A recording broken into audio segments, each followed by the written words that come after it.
Hey, big shout out to our brother over here, Mr. JR Star 3 for the raid. Just give us a couple of minutes here, guys, and we'll be ready to go. We got to talk about a lot of things today. We're going to talk about Live Arena Season 3 ending. Did Plarium actually get the...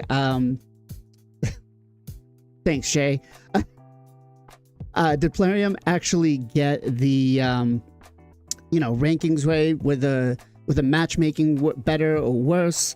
We got to talk about the new fusion, how busted broken he is, and Plarium's response about possibly nerfing him down the line. And we got to give special remembrance to somebody in the raid community today.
All right, everybody, let's get ready. 10, 9, 8, 7, 6, 5, 4, 3, 2, 1. What is going on, everybody? Welcome to another episode of the Knights of Teleria podcast. Thank you all for joining us this beautiful Sunday afternoon. It is nice and hot outside, 91 degrees up here in New Hampshire. I've got my air conditioner on full blast because I can't do it. But we got a lot of things to talk about today. We got to talk about the possible fusion nerf that Plarium says we may do down the line, we may not do, but you've been warned. The fusion to me does seem kind of broken. We got a lot of new updates that came in with patch 10.5, and we got to start the show before I introduce everybody with a special dedication. So today's podcast is going to be dedicated to somebody we lost in the community this week, Justin Marks, also known as Kudos to a lot of us. I never met, had very minimal interactions, maybe through some streams and stuff. But I'm going to let Zero here kind of fill in, give us a little bit of just what we know. Zero? Yeah, for sure. So Justin, aka Kudos, was basically the cluster leader for Tairoku's whole cluster, which was the Coliseum.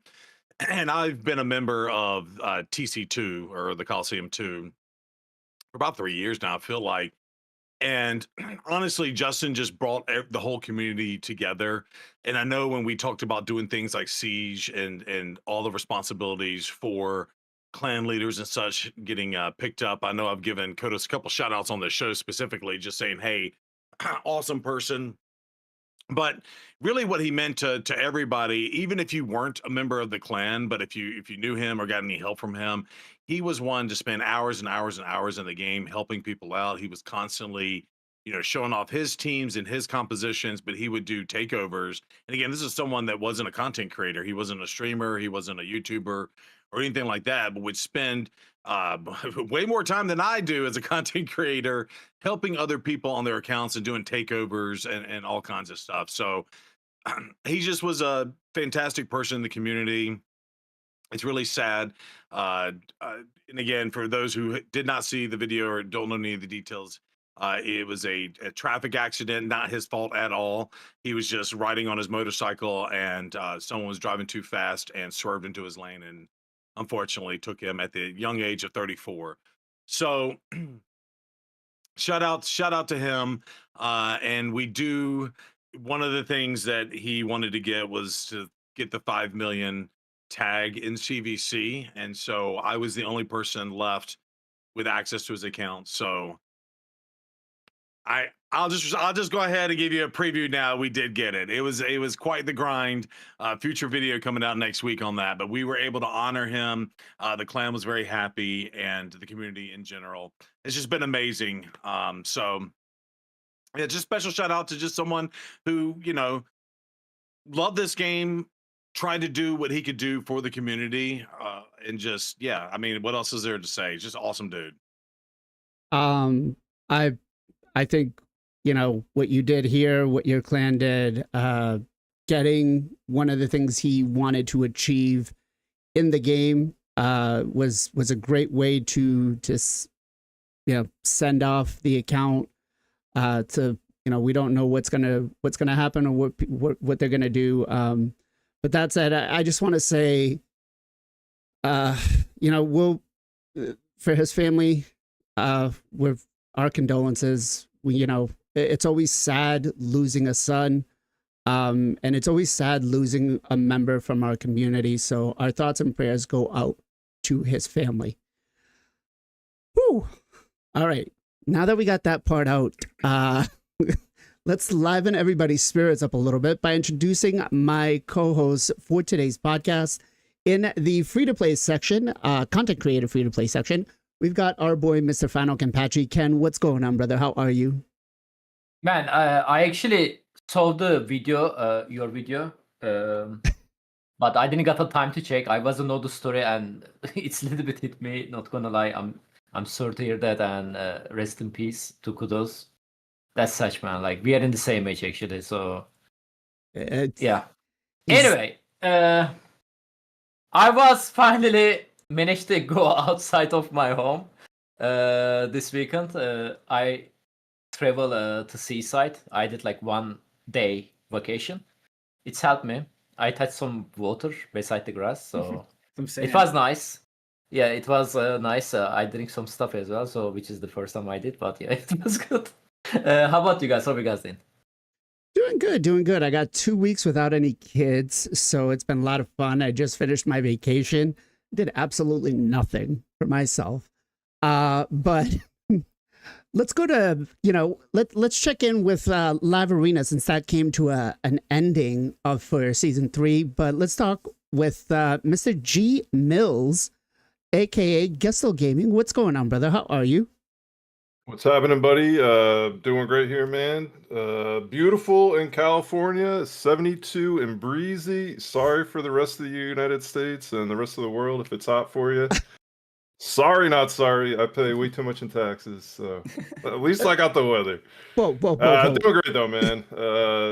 Yeah, again, I didn't know Kodos, but that is tragic, and I'm really sorry to hear about that. And RIP and all, and yeah, just like Kampaji said, man, it kind of hit me. So yeah, it's tough losing someone in the community. Yeah, and great job, Zero, man. You did a great job with that, buddy. You held it together better than Blazing, bro, and you guys were like boys. Yeah, man. It's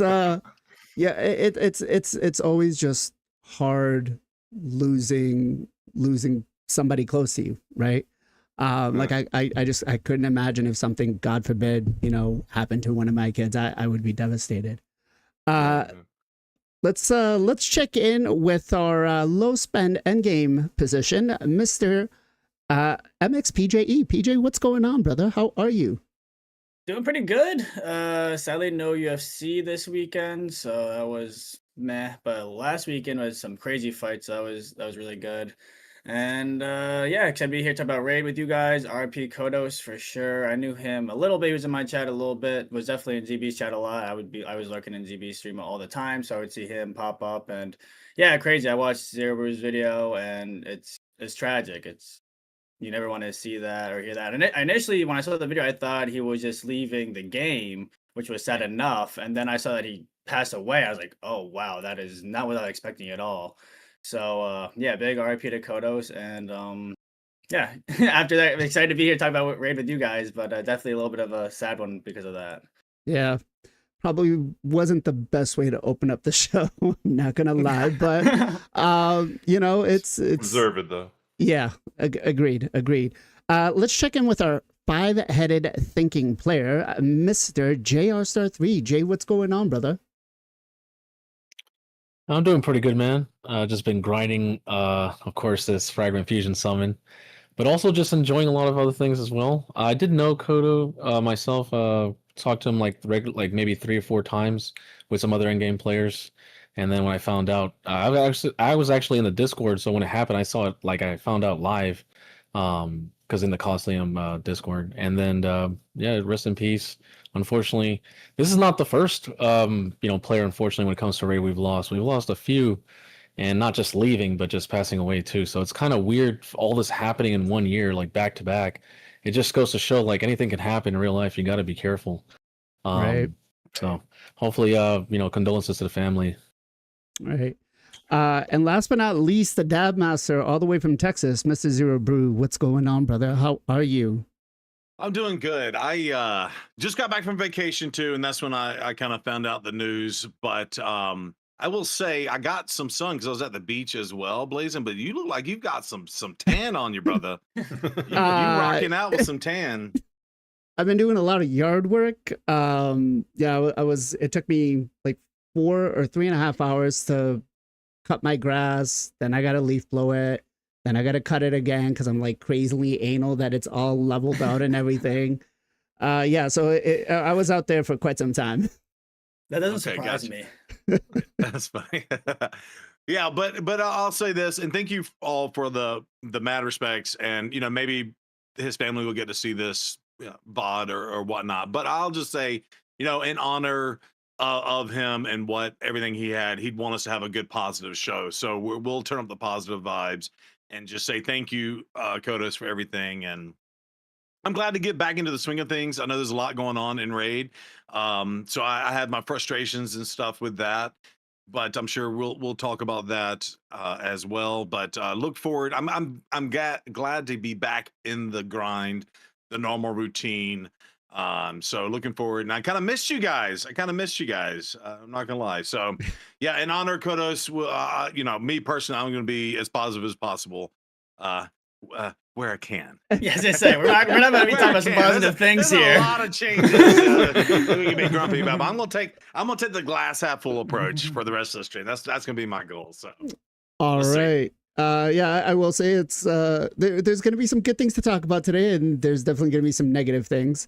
But first, I guess you know what? Let's rip off the Band-Aid and let's start off. So we got the new fusion, right? Teltis Blackplume seems really solid. The damage that he's been doing is absolutely crazy. I'm trying to look for some of the screenshots that were submitted into me by people, and I mean he's doing like by turn 26 on Chimera 800 million damage. He's doing like 2.6 billion by turn 28 on Hydra. So it's like Trunda level damage. It's absolutely crazy. But let's break down the skill kit. I mean, maybe there's something else that we don't know or haven't really seen.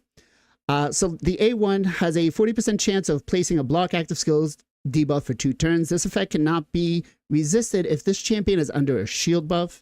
Whenever an ally counterattacks, it teams up with the attacker or instantly activates this skill, also has a 40% chance of placing a block active skills debuff for 2 turns. If the target, on the target enemy, sorry. If there are multiple champions, only one will go, only one will happen, and it books up to 60%. The A2 attacks one enemy. This attack is always critical if this champion is under a shield buff. So as long as we got shields, we don't even need crit rate. This attack also gains a damage boost equal to the value of the shield. Whew, that is going to be quite nice. Removes all debuffs from all allies if the target is killed. Then, if the target survives, then places a provoke debuff on all enemies for 1 turn instead.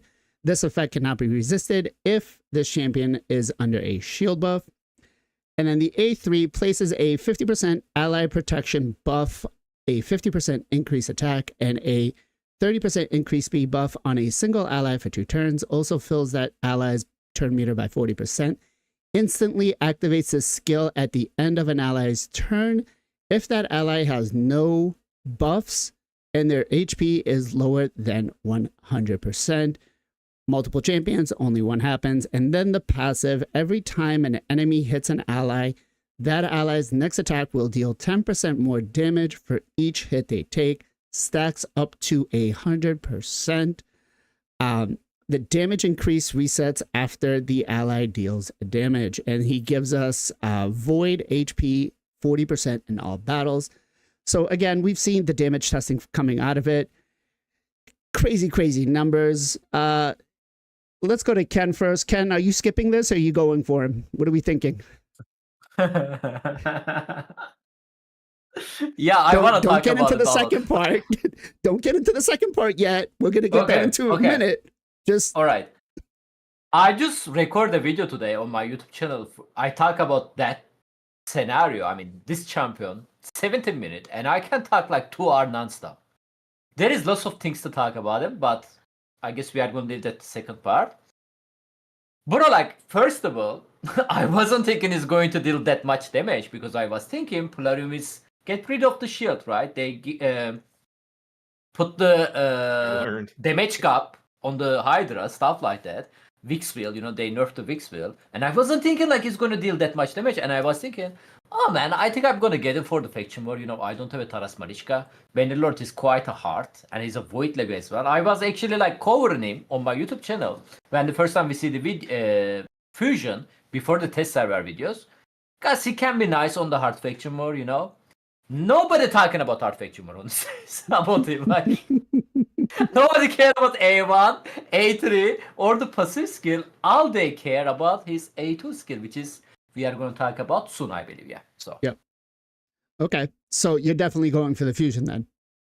Yeah, I am. I mean, faction war is enough for me. Faction war. Faction wars is enough for you. Okay. Yeah. Chat, how many of you guys are going for it, and are you going to be one of the ones that skips out on this guy? Let us know. Jay, what about you? Are you skipping or are you going for it? Well, I hinted earlier in the beginning that I said I was grinding him, so I'm definitely going for him.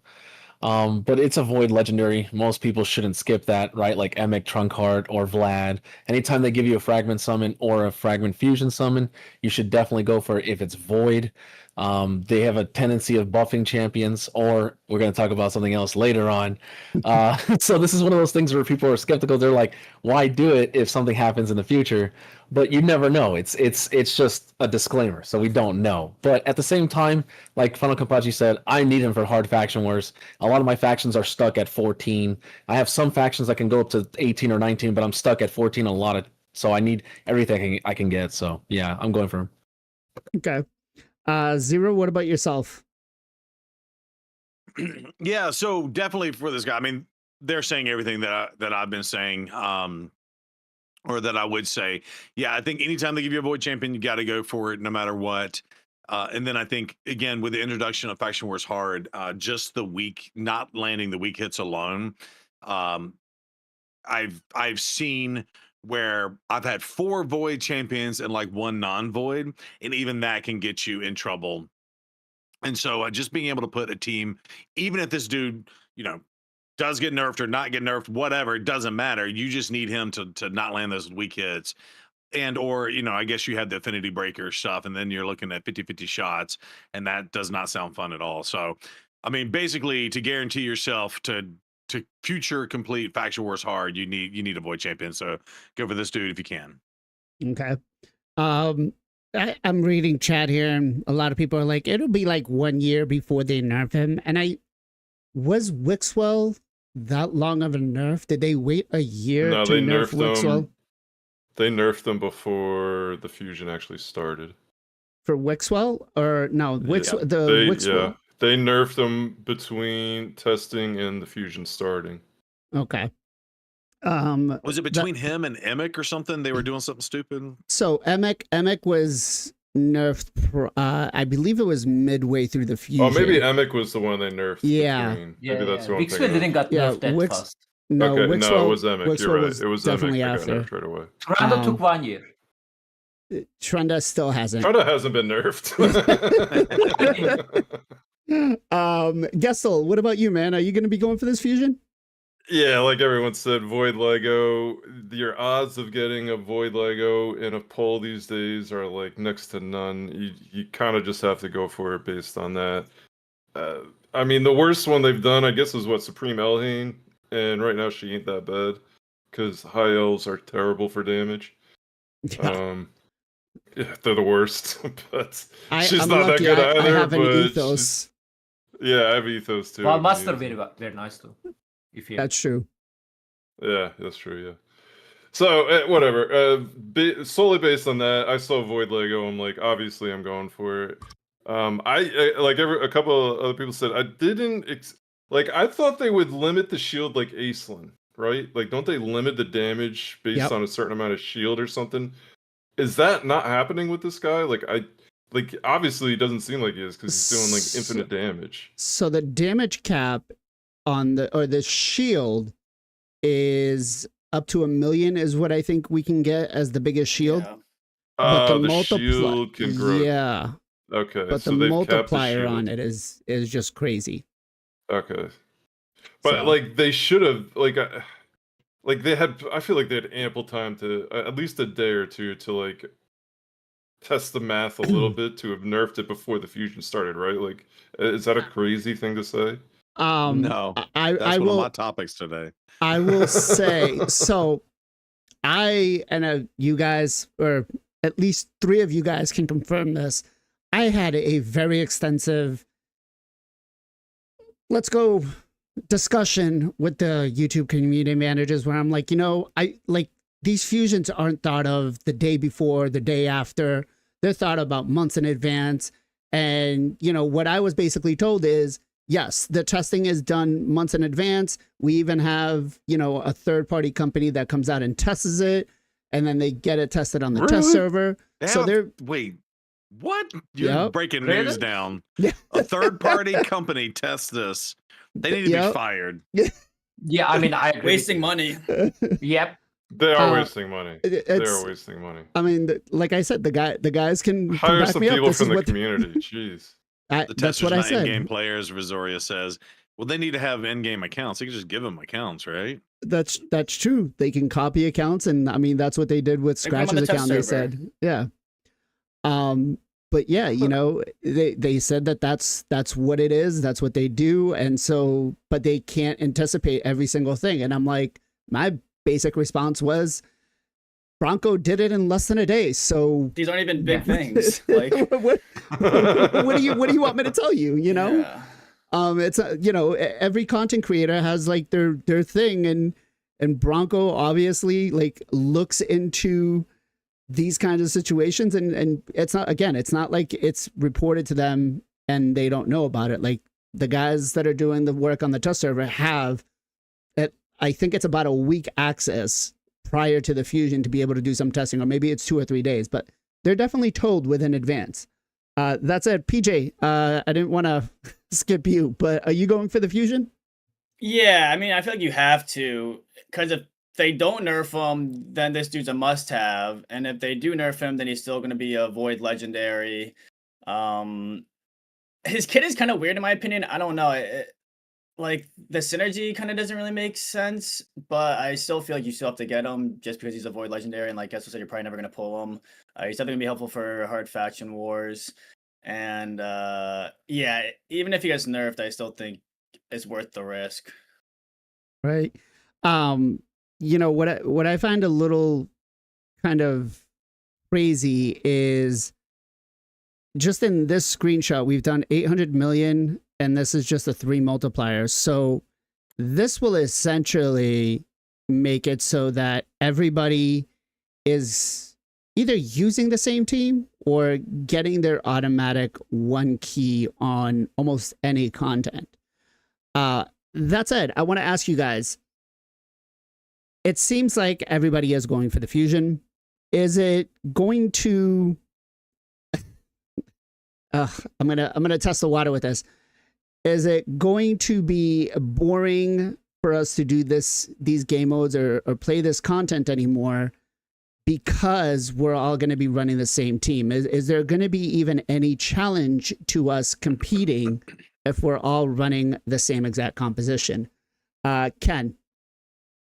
I mean, not everybody have exactly the same champion though. Like, first of all, you need a Vix wheel. Like, for example, I don't have a Vix wheel because, like, I looked at Vix wheel, he was broken, and I thought they are gonna nerf him, and they nerf him. I was right? That's why I skip him. I don't need him on any other content. I will also provoke champion on the Hydra, right? Then that's why I skipped the Vix wheel.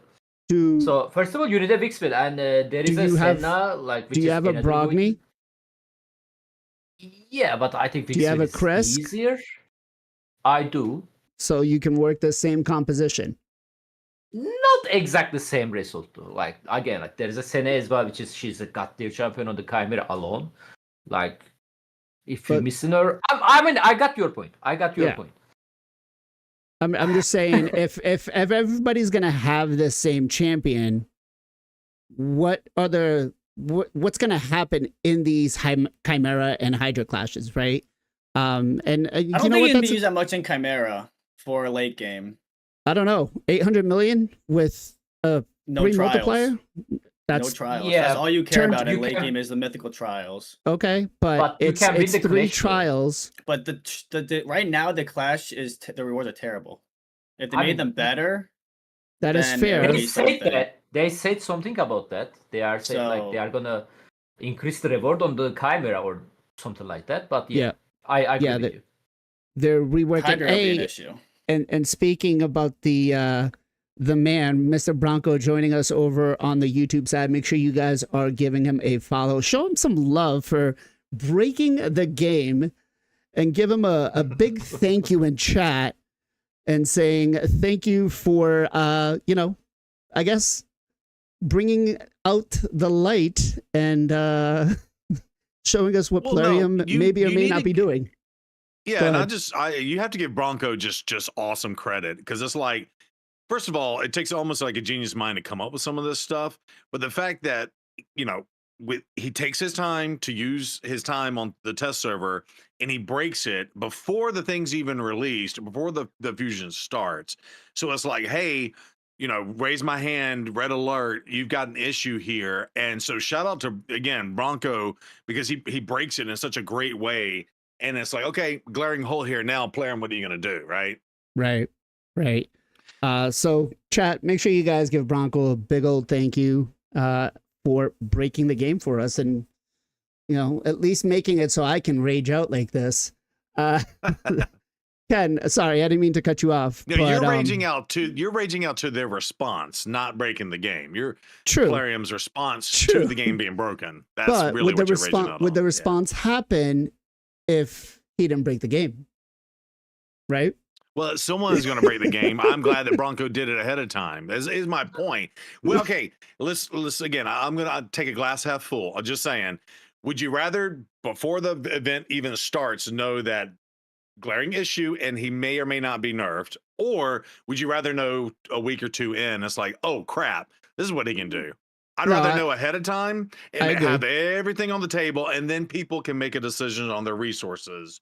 Versus they make a decision on the resources and oops, now it's going to be an issue in the future, and you may or may not have wasted your resources, right? So that's my point. That's where we need to give him credit on.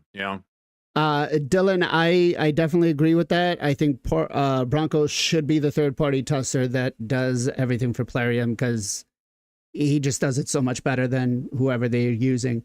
That said, back to Ken. So you think the game dynamic isn't really going to change if everybody's kind of making this same team work? I mean, not everybody have the same gear, not everybody have the same empowerment. There is always going to be some changes, but the result going to be in overall similar. It's like a Hydra, Right. like matchmaking. Like if you are keep winning your Hydra clash, you are eventually going to meet the Trandacomp, and if you don't have a Trandacomp, there is no way you can beat them, right? And this is, I actually check some world record on the Chimera before I make my video. I also show them on my video, but I see the Bronco team on the Chimera Ultra Nightmare difficulty. I think it was 2.1 billion damage. Correct me if I'm wrong, Bronco. And there was a world record team. +4 full ascended Toshiro. Asnar 6-star. There was one more mythical. I believe it was the one that got buff. Androk.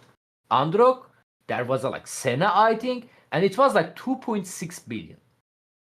Bro, there is only 500 million difference between this +4 full ascended mythical team. And the Bronco, correct me if I'm wrong, he's not Whale, if I'm not mistaken, right? No. And I'm pretty sure people who spend decent amount of the money can definitely improve his damage, right? I think it's going to be world record damage build. Or like PJ mentioned, damage is not the only thing you are looking for the Chimera, but still, it's crazy. Void Legendary Champion or whatever deal more damage. I think going to be deal more damage than the +4 mythical. I talk about that on the CC chat as well. Okay, you said you are not gonna nerf him, then can you bring back the Vixbit and the Cadaver? And someone told me they are rare champion. Bro, Toshiro is the mythical champion. How the hell this Void Legendary dealing more damage than Toshiro? Right. Right. Red, bro. He's a red. 2 years to get him free to play. I mean, if you're lucky. Fair point. Jay, what about you? Do you think the game dynamic will be broken if everybody is going to be basically running the same team? No, because the thing is, not everybody has similar champions. Like, I don't have a Senna. I don't have a lot of mythicals. I don't even have good relics. I just have the champs that I have, so I have to make my own version of it. The thing here that happened was that this is another Yannicka situation. It's just abusing shield and doing, I'm going to use them for something else. Everyone's super excited to get big PvE numbers. I think about this and I go, damn, this looks like the first res nuker. You know what I'm saying? People are starting to build mythicals and with resistance, right? To counter a lot of stuff that's happening in live arena. I think about, wow, I don't got to build crit rate. Now I don't have to build accuracy because everything's unresistible if he has a shield. So I can start building other stats on him. You can't really do that. You have to build 5 different stats, which takes up so much. Your speed gets cut, your AC gets cut, your crit damage gets cut. Now I can just have high crit damage, high defense, and res. How are you going to control him? And he's just going to one-shot you. That's how I look at it. Plus, he has all this passives and the A3. Like, for me, I'm excited for totally different stuff, and that's what excites me about playing the game. Am I going to use this champion for a Chimera and Hydra? Of course. If it's going to be a meta thing, and it might even actually help me out. I'm only farming Nightmare Chimera. I'm not even Ultra yet. So this might be the champion that helps me get to that point, or other players as well, right? Reach a big damage cap and do different things. So I would like that. I think he's pretty good. And I think, of course, I said we're going to use him for other content like Amius. Maybe we might have one-shot Amius or one-shot like certain bosses in Faction Wars, right? That might be really cool as content. So I think he's going to be a good champion in general. I like how everybody's talking about the potential of what it's going to do to their account for Hydra and Chimera and everything. And Jay's like, yeah, I'm going to build this guy with resistance and I'm going to use him in arena where it's like a 30-second fight. If I'm lucky, maybe a minute. But I guess that's why we call you the 5-headed thinker. Guess so. What about you, man? I know you've got a Trunda team and you hold out on that, but are you excited about running 2, time-consuming teams? No, I honestly don't even push that hard on Hydra anymore. Maybe I should start again, that I've moved into a bigger clan, but I frankly, not because Jay just said this, but like, first off, no matter what champ they release, I'm thinking live arena, if he's gonna be viable there or not.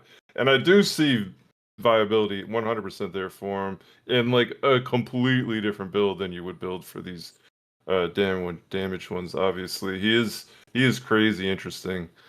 I mean, in terms of breaking the meta, when I was reading that message that they said, like, what, Thursday, kind of right, or maybe Wednesday, like right before the release, I almost took it as like, okay, guys, like, we get it. Trunda's still king. We're giving you someone else now. Relax. We know there's big numbers. Like, that's almost how I took it.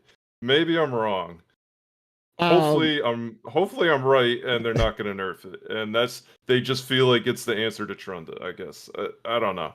That very well could be it, because I was having I was hanging out in Bronco's Discord and we were kind of chatting a little bit with a couple of the other guys about Trunda being up here and, should she get nerfed, or should we have other champions elevated to her statue, right? And my biggest thing is I think it gets very boring when it's just one team that is the meta. I want something, if you want to have one that's just a little higher than everything else that can, when pushed, can do more damage, I'm perfectly fine about that. There's always got to be one particular meta, but I do want to see more competition in that category. It's not we are forced to have to run a Trunda team. I think you should be able to have like 7 or 8 or 9 teams that were within, a couple of percentages of damage between each other. I think that makes the game mode more fun, and I think it gives you more,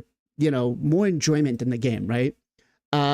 PJ, what about you, man? Do you think it's going to make the game mode stale if we're all running the same team?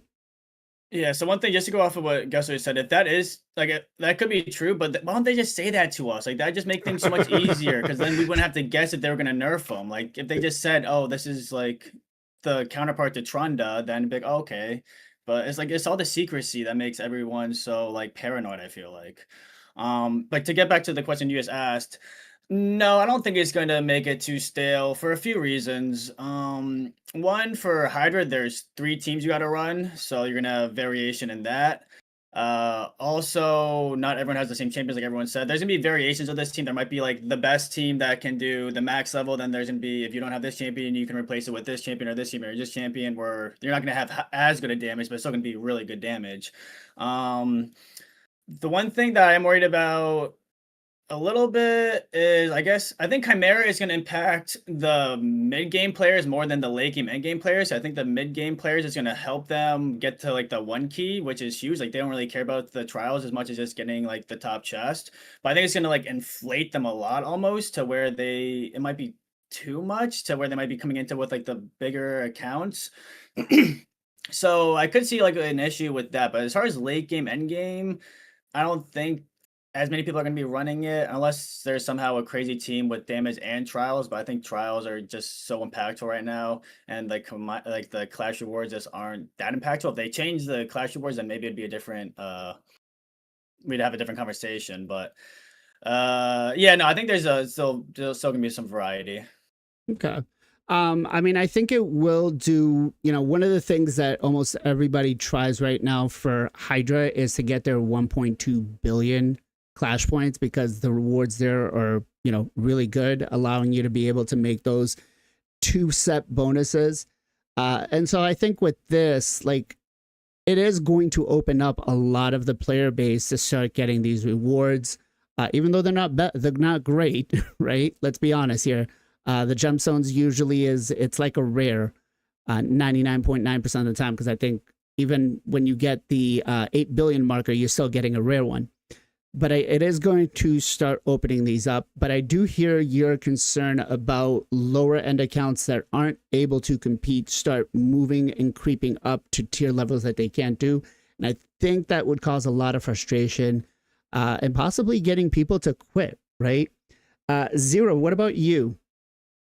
Yeah, so I think you actually raised an interesting point there. So historically, I've never done the crazy broken meta teams and stuff, because I was just like, clearly this is broken. They're going to eventually nerf it. Now, in some of those cases, it took a year or longer, I feel like, to nerf things. And don't even want to open up the can of worms of completely revamping Hydra and nerfing everything, right? But just the one thing I'll say on this is I do think it's odd when they bring out a new champion, and I feel like they're saying, well, we can't nerf it before, and maybe they have the numbers. Maybe we talked about Emic earlier. Maybe they have the numbers from the Emic thing, and they saw people maybe were not going for the champion or something like that. And so they said, hey, we're not going to nerf it. That's with probably how and why they communicated with us, to give Plarium some credit there. That might be where they were going with this. But I just kind of take a step back and go, why all the changes, and why release Chimera the way Chimera has been released, where if you're lucky with a Senna team, you're getting 400 or 500 million, but like we weren't putting up like broken billions of damages in the past when they released Chimera. So why release a champion that can just basically overnight flip those numbers? And I think what's even crazier was the numbers you showed on it was 800 million and by turn 25 and stuff. Yep. So Yep. I thought that was wild. And but that being said, I think you showing the numbers to be able to get all 8 billion things per week, I think would be a lot helpful. Like for me personally, I'm only putting up anywhere from between 3 and 4 or something. So it at least takes me 2 or 3 weeks to complete a line there. So that might make me consider possibly changing it. Will it make the meta stale? I don't really know. And honestly, I have stopped looking at the clash, but like, do we get a bunch of extra stuff when we win a Chimera Clash situation? Minimal get first stuff. place? I mean, Yes, yeah, because they never really gave us good rewards, right? Which is what we also found out from the CCs this week, is like nobody has a level 15 relic at all in the Correct. game. And so that means that they released this very, very low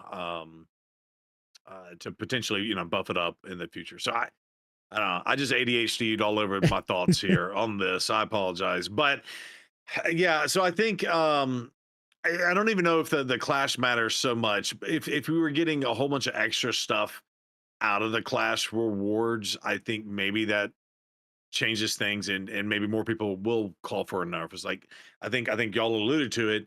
Well, you need all these other champions to make it work. And if you haven't been playing the game for longer than 2 years, you may not have those champions to make it work. So then it becomes, you raise the bar so high where people can do it versus people that don't even have a chance to do it, and they'll never win a clash.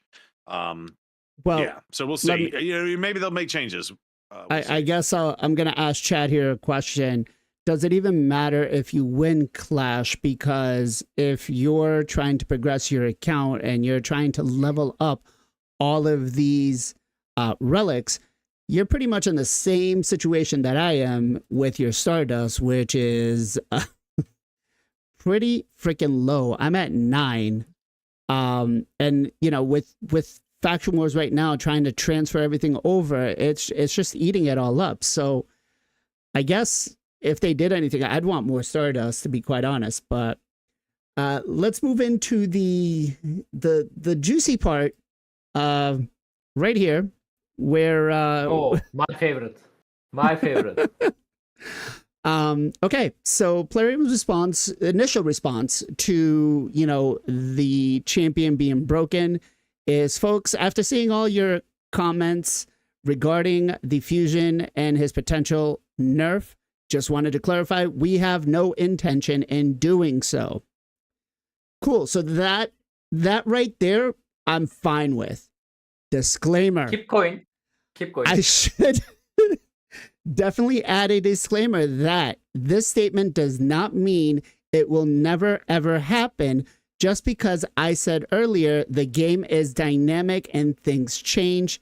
Thus, if something becomes an issue, again, we have plenty of things that I feel have been an issue in the game that have not been addressed, to the game balance and or players' experience, it should be taken a look at. But as of right now, given the current circumstance and its performance, there is no intention to adjust the skill set in any way.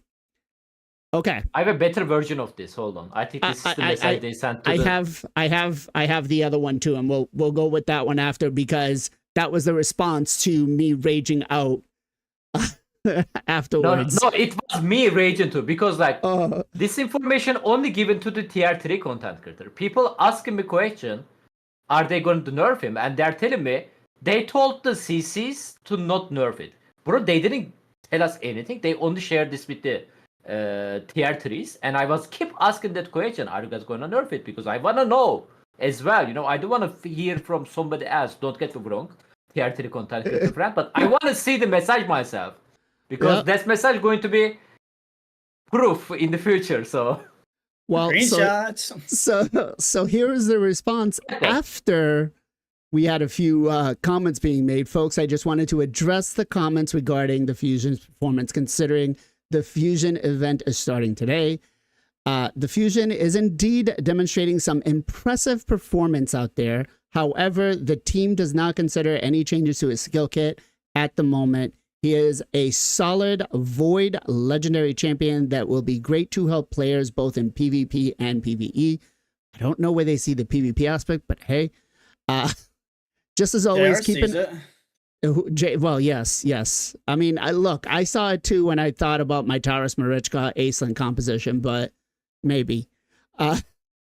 Just as always, we'll keep an eye out in the situation, but I feel like I should add a general disclaimer that we cannot rule out any changes entirely talking about anything that is breaking the game mechanics, game economy, or game balance. That thus, in this case, sometimes comes to that point, we'll make sure to investigate the situation further. As of right now, the good news is we don't want to make any adjustments.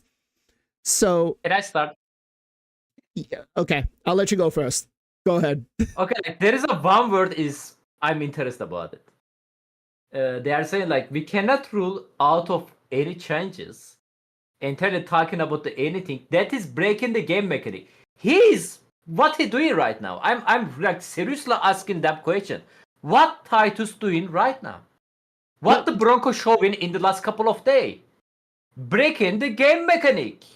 Let's ask chat real quick. Chat, do you guys feel that the fusion is breaking the game right now? Let us know in the comments, yes or no. Do you guys think that this fusion is broken?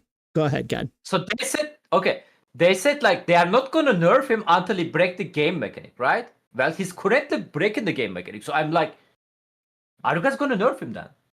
Because what does that mean? Right?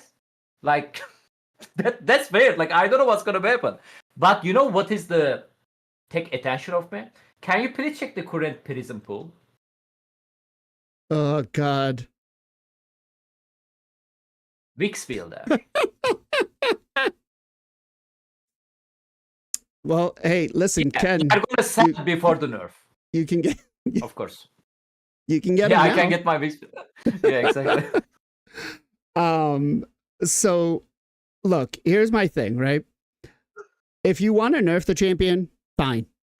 I get You need to do that before the fusion started, dude. Before selling the champion to the people, dude. I'm Like 100%. they are Like super what they late do on with the them. Tranda. Yeah, I'm 100% in yeah. agreement with that they need to nerf it prior to the fusion. But with the current statement as it's been made, they cannot touch with what they have known and what they've been shown. Sorry, they cannot touch anything that has to do with Hydra or Chimera, because that at that point, that is going back on everything they said. They think that this is perfectly fine. They've been showed that this is perfectly fine. They have doubled down on this is perfectly fine. So if they nerf this guy in the future for Hydra and Chimera, that is going to be very, like, that may be the very last straw that a lot of us have to even stay around, right? Bro, they did it before on the Tranda. They sell the people Tranda. They start Hydra Clash with the Tranda Tenix. Like, CC's been screaming on the chat, like Discord. Like I made a video about that. You know that, right? Yep. Before the Hydra Clash started, they warned the Plarium about the Tranda case, guys. Okay, they talk about like her damage in the heart Hydra is insane. They didn't listen. They released bunch of the Tranda Tenix. They start Hydra Clash with the Tranda Tenix. But here's the thing. They released Trunda lots of is, Yumeko. they nerf the teams, but Trunda is still number one. There are some other teams that can get fairly close to like 2 billion. I've seen some of the screenshots, but there's no other team, like there's no other teams that have that don't have Trunda that will do what they've done. Here is the thing, like before they touched the Tranda, best team was the Tranda comp for W Meko, right? So they sell you Tranda, they also sell you W Meko. Now after they change it, nerf it, whatever you called it, W Meko is no longer useful, right, on the Hydra? Correct me if I'm wrong. I don't. You can still use it. You can still use it. Like, It's fine just is better. yeah. What is the best Tranda comp now? Fina. So buy the Fina now. That's what they are doing, man. Like they keep selling you something. Like it's more power creep, like non-stop. It has to be top at one point because I don't know what is the correct power creep anymore. Like I don't know what is the top speed anymore. Like top speed, like back in the day, like supposed to be like maximum 350 or stuff like that. I think I've seen some players hit 550. There is a relics. 500 Yeah, there is a plus, relics now. There is a 6-star legendary glyph now. Like I mean, look, I think it was a conversation I had with Beck, and they have to. I get they have to introduce power creep to keep selling the next best thing. So you know, pay to win players will buy and chase, which you know allows players such as yourself and other players to be free to play. But I guess the bigger question is how much of a power creep do they need to introduce? Is the bigger question, right?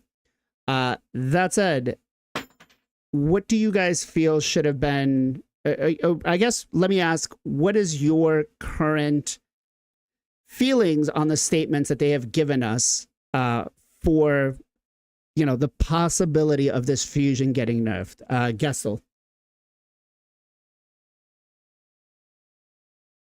I mean, I'm in the camp that if they were gonna do it, they had to do it before.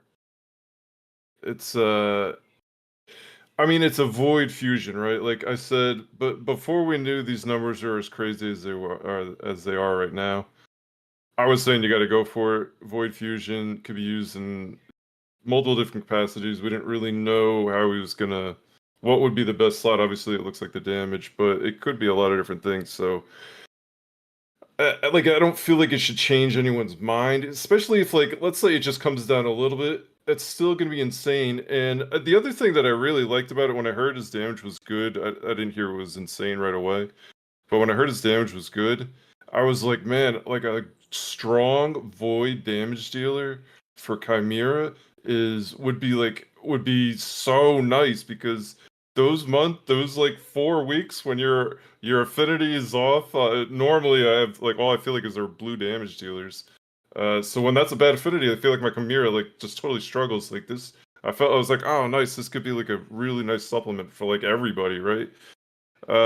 So yeah, I don't know, man. I don't know. Okay. PJ, what about yourself, man? What are your feelings on, you know, there's statements here about the fusion possibly getting nerfed down the line? Yeah, I mean, kind of conflicted. I think, like Gessler said, I think they already had to do. I mean, they've seen the damage. It's not like we said earlier. It's not like it was 2 weeks into the fusion and people have kind of gone for it, not gone for it. Then it's a little bit more of a thing. Like we've seen, it's crazy. As we think it's breaking the game, or whatever. It's crazy high damage. They said it's in their mind fine. What's the difference in 2 months? Like, what are they gonna say is the reason they're gonna nerf him? Like you said, they already said that. Like in their mind, it's fine. So, I don't know, it'd be really hard to go back on that.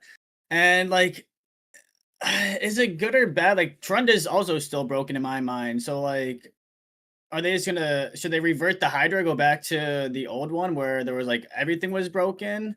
Bring back like the Yannicka stuff? Like, why did they change all of that to just have this dude come in and do the same exact thing pretty much? I don't know. I hope they don't change it. I think it'll be, I guess, big numbers again. It would just suck. I think they had to do it already if they were going to change it. Agreed. So everything is fine, but the cadaver is the broken, right? They only nerf it. Cadaver, Like, Madman, you know, the rare champions that you can get out of a mystery shard. Jay, what about you, man? I think, I don't know. Me personally, they have to, PR wise, they have to release a message like this. I mean, we've seen what they do they really have to release a message like this, or could they just say, look guys, we're not going to be touching their Hydra or the Chimera type of situation, but if anywhere else we see him become an issue, then we might change something in that aspect of the game, not Chimera and Hydra. I think that would have been their should have been the response. Like, even if they say something, they've gone like what happened with Soulstones, we're not going to release that. You know, in this temporary time, we're not looking into that. And then it came out. We're not looking into empowerment. It came out. So even if they say, oh, we're not going to, it's most likely going to happen. So just, you know, you ever heard the saying, prepare for the worst, hope for the best? Oof. This is one of those situations. Like, I don't care if his A2 gets nerfed. If people are doing too much and now their damage goes down, that's what I was going to use the champion for anyways. You know, if you're only going for this champion just for that, it's like, dang, you're gonna get scammed. Like Plarium, like you have to figure out ways, just like what happened with Tholen, right? Everyone went for the 5-star Tholen. I went for the 3, and now I'm buying myself the 4. I'm chill. I didn't have to stress myself. People missed one of those events. People were like, oh man, I had to swipe. It's crazy. All that for a fucking blessing? It's too much. It's a game. You're supposed to enjoy it. So, I mean, like I said, they have to put this out there because it's PR. You have to let people know, because otherwise people are going to go crazy and da-da-da. I mean, it's good that they put a disclaimer. If they didn't put the disclaimer and then they did it, that'd be even worse. Now you have an uproar. You have people quitting, 1-star reviewing all over again. It's just going to be drama. We don't need more of that. So I think they just put that there to let you guys know that most likely they will. It'll probably be 3 to 5 months when they have enough analytics and see enough players progressing. If I was a company and I saw someone doing Brutal and now they're doing Ultra Nightmare Chimera and they're doing hundreds, you're going to be like, damn, that's kind of, you know, like we might need to adjust just the multipliers on that A2. That's it. That's all that's going to happen. The what I'm going to use them for is everything else. The A3, the passive. I love the A2. I think it's unique. But I mean, I'm not gonna go crazy and be like, oh, it's all over. Like, don't put all your eggs into one basket, you know? Fair point. I mean, Fair we'll see what point. happens. Okay. I'm gonna I be something asking. also really quick. Go ahead. I just think it's really funny they said that he's a solid void legendary, because I'm sure they've said other champions are solid void legendaries that are like this dude is insane. What do they mean solid? They he's said like that the last fusion was He's- solid, and I mean, yeah, They said last fusion great champion on the Crosso event. yeah, yeah, like yeah. like what? He's a little bit better than a solid void legendary. I think Plarium. Agreed. All right, let's buckle in. Zero, hit us. What's the original question? Do we about the nerf? About the nerf, about the possible. I think I have to agree with what JR said. JR Star said is I mean they had to do this, right? And I think I'm if I'm putting myself in Plarium's shoes for like 2 seconds, I'd imagine they had some metrics based on the Emic thing. So we were talking about that again at the beginning of the stream, where they nerfed it pre coming out, and then that might have like changed the community going for the champion. So I think they maybe learned from that and said, okay, we don't have any plans to nerf it. We're not going to nerf it, blah, blah, blah. But do I believe them? No, I think 100% this champion is going to get nerfed. And I think for the community, again, you don't want to put your eggs all in one basket. I think someone else just said that. And it's a void champion. Like they give us one a year, maybe. So you kind of have to go for it. With the introduction of Faction Wars Hard, you have to go for this champion as well. So I think, I mean, I don't knock them on this actually really at all. I think the bigger issue is, and this might open up the next round of questions, is they just have a power creep in general problem in the game. And I heard what you said about Bick, and Bick's probably 100% right. You have to keep the game changing, but to Plarium's credit, they keep dumping more and more content to us. Like I was not expecting to get as much as we've gotten, and I think we got another one coming up in 5 months as well at the end of the year. Yeah, and so they keep giving us. I'm just saying they keep throwing more stuff at us. I think the problem is the way that their game has moved over the almost 4 years I've been playing it is. You almost need the stars to align to make a champion even viable in the game currently with the power creep. So I think that's a bigger issue than dumping this dude into the game, because let's be real. You need this dude's minimum 4-star soul. You're going to need a really good relic on him. You're going to need, some of the best gear in the game potentially to put up those numbers. Because you don't need crit rate. You just build him with speed and crit damage.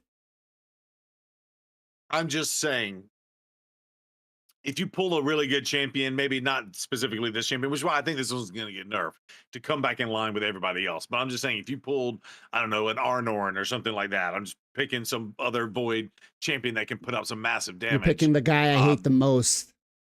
Well, I'm just saying, you still need, would you use a champion like that over your 5 or 6 star awakened Rotos or your 5 or 6 star? Yeah, I would definitely use Arnon over my 5 or 6 star awakening Rotos, because Rotos, the moment I go kill him, he's gonna. But void, pick a void nuker that is 5 or 6 star awakened versus him having no awakening whatsoever. Right? Is I guess my point. I would still pick him over my Taras, to be quite honest. You can pick him over Taras. Yep. Yep. Because Taras is all damage based off of buffs. And this guy just needs to have a shield and a lot of crit damage. That's it. Another thing. Well, go ahead. So also, depending on if he does get nerfed or not, that doesn't mean that he's gonna suck. Like this just means he's gonna get brought down to everyone else's level. Like he still could be, like if they do that properly, like he still should be good. He just won't be like as high a damage as he is now. Right. If they do it well. We got a question here brought to us by Sus. If they announced a nerf to this fusion, unknowing what the nerf would be, could be good, could be really bad, right? Would you guys still complete the fusion as you have started it right now, Ken? Bro, if they announce that, I will just record a drama video like it's And Okay. yeah, like I mentioned, like my first thoughts about this fusion, I'm gonna use him on the faction mode hard, and I wasn't thinking it's going to deal that broken numbers, like which is we talked about that earlier. So Okay. faction mode hard for me is enough. Like I said, I don't have a Wixwell. I'm not sure I can use him without Wixwell. Maybe I can take a look like Brogni comp, Chris comp, like you mentioned earlier. But I am not gonna count the champion damage on the Hydra and the Chimera. I'm Okay. not gonna count on it. Yeah. So that's a I'm gonna bonus be- for you, but you don't. That's not your main purpose for him.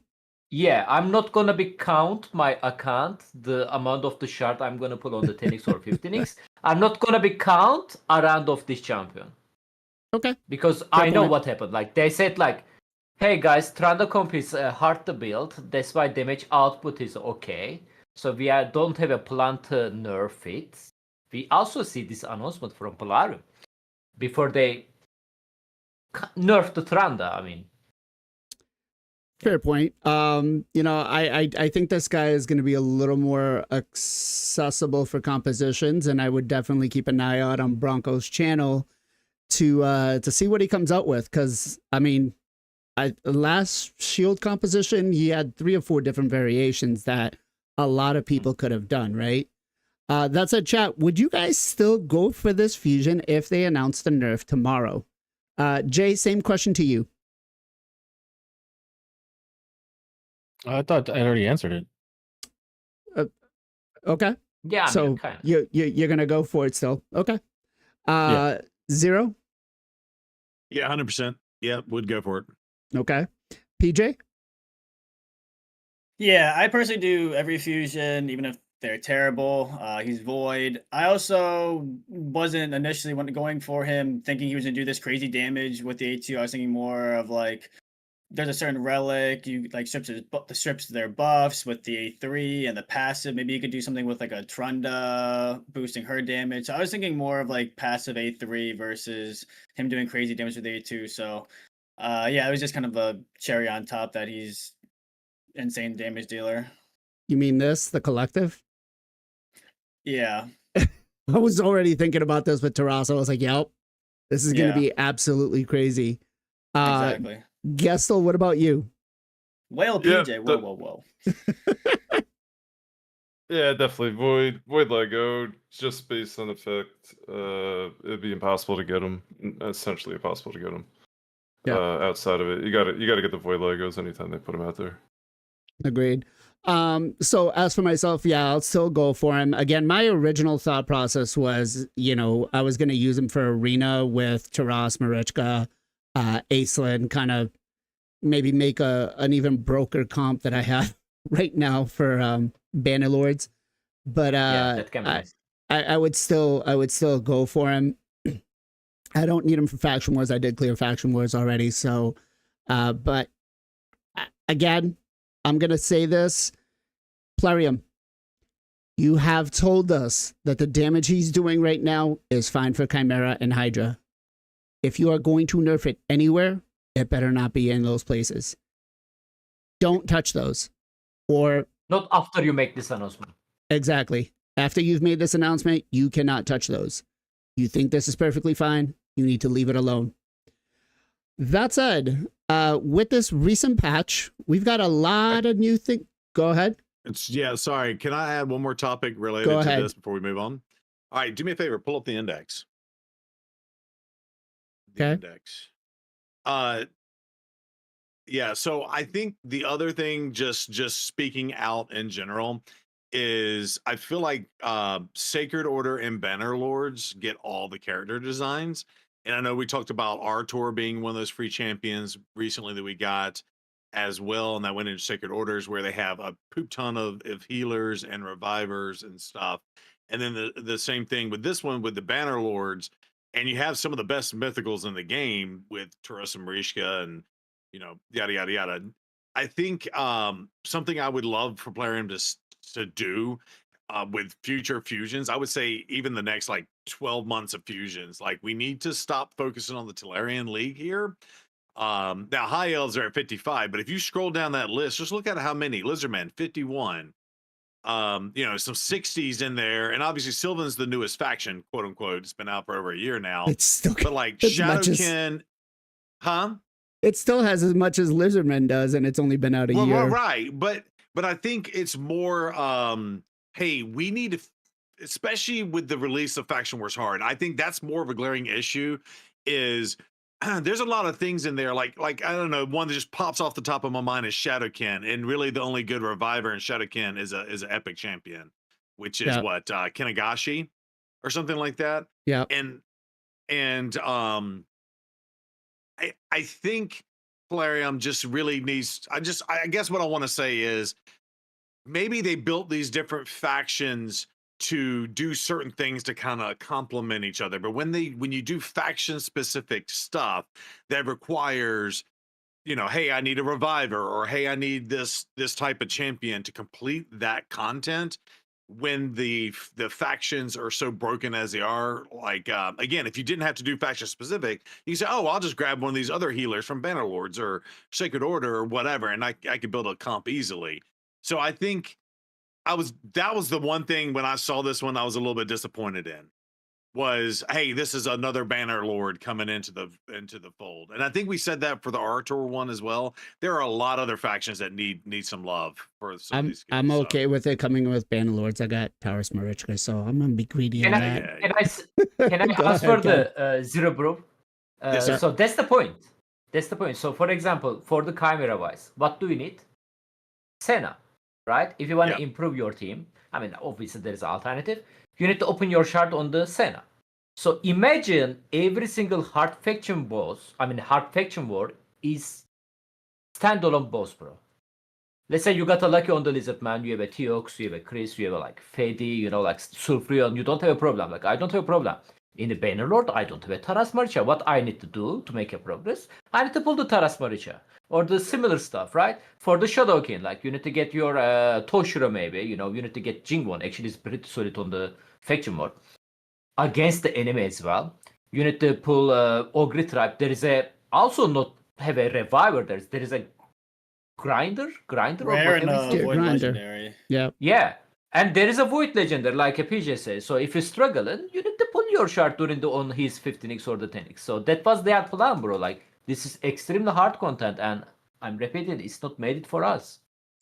I agree, but also like there's some factions are like everyone is like Shadowkin Reviver, like there's literally like none outside the Epic. Like that's an issue for everybody, not like.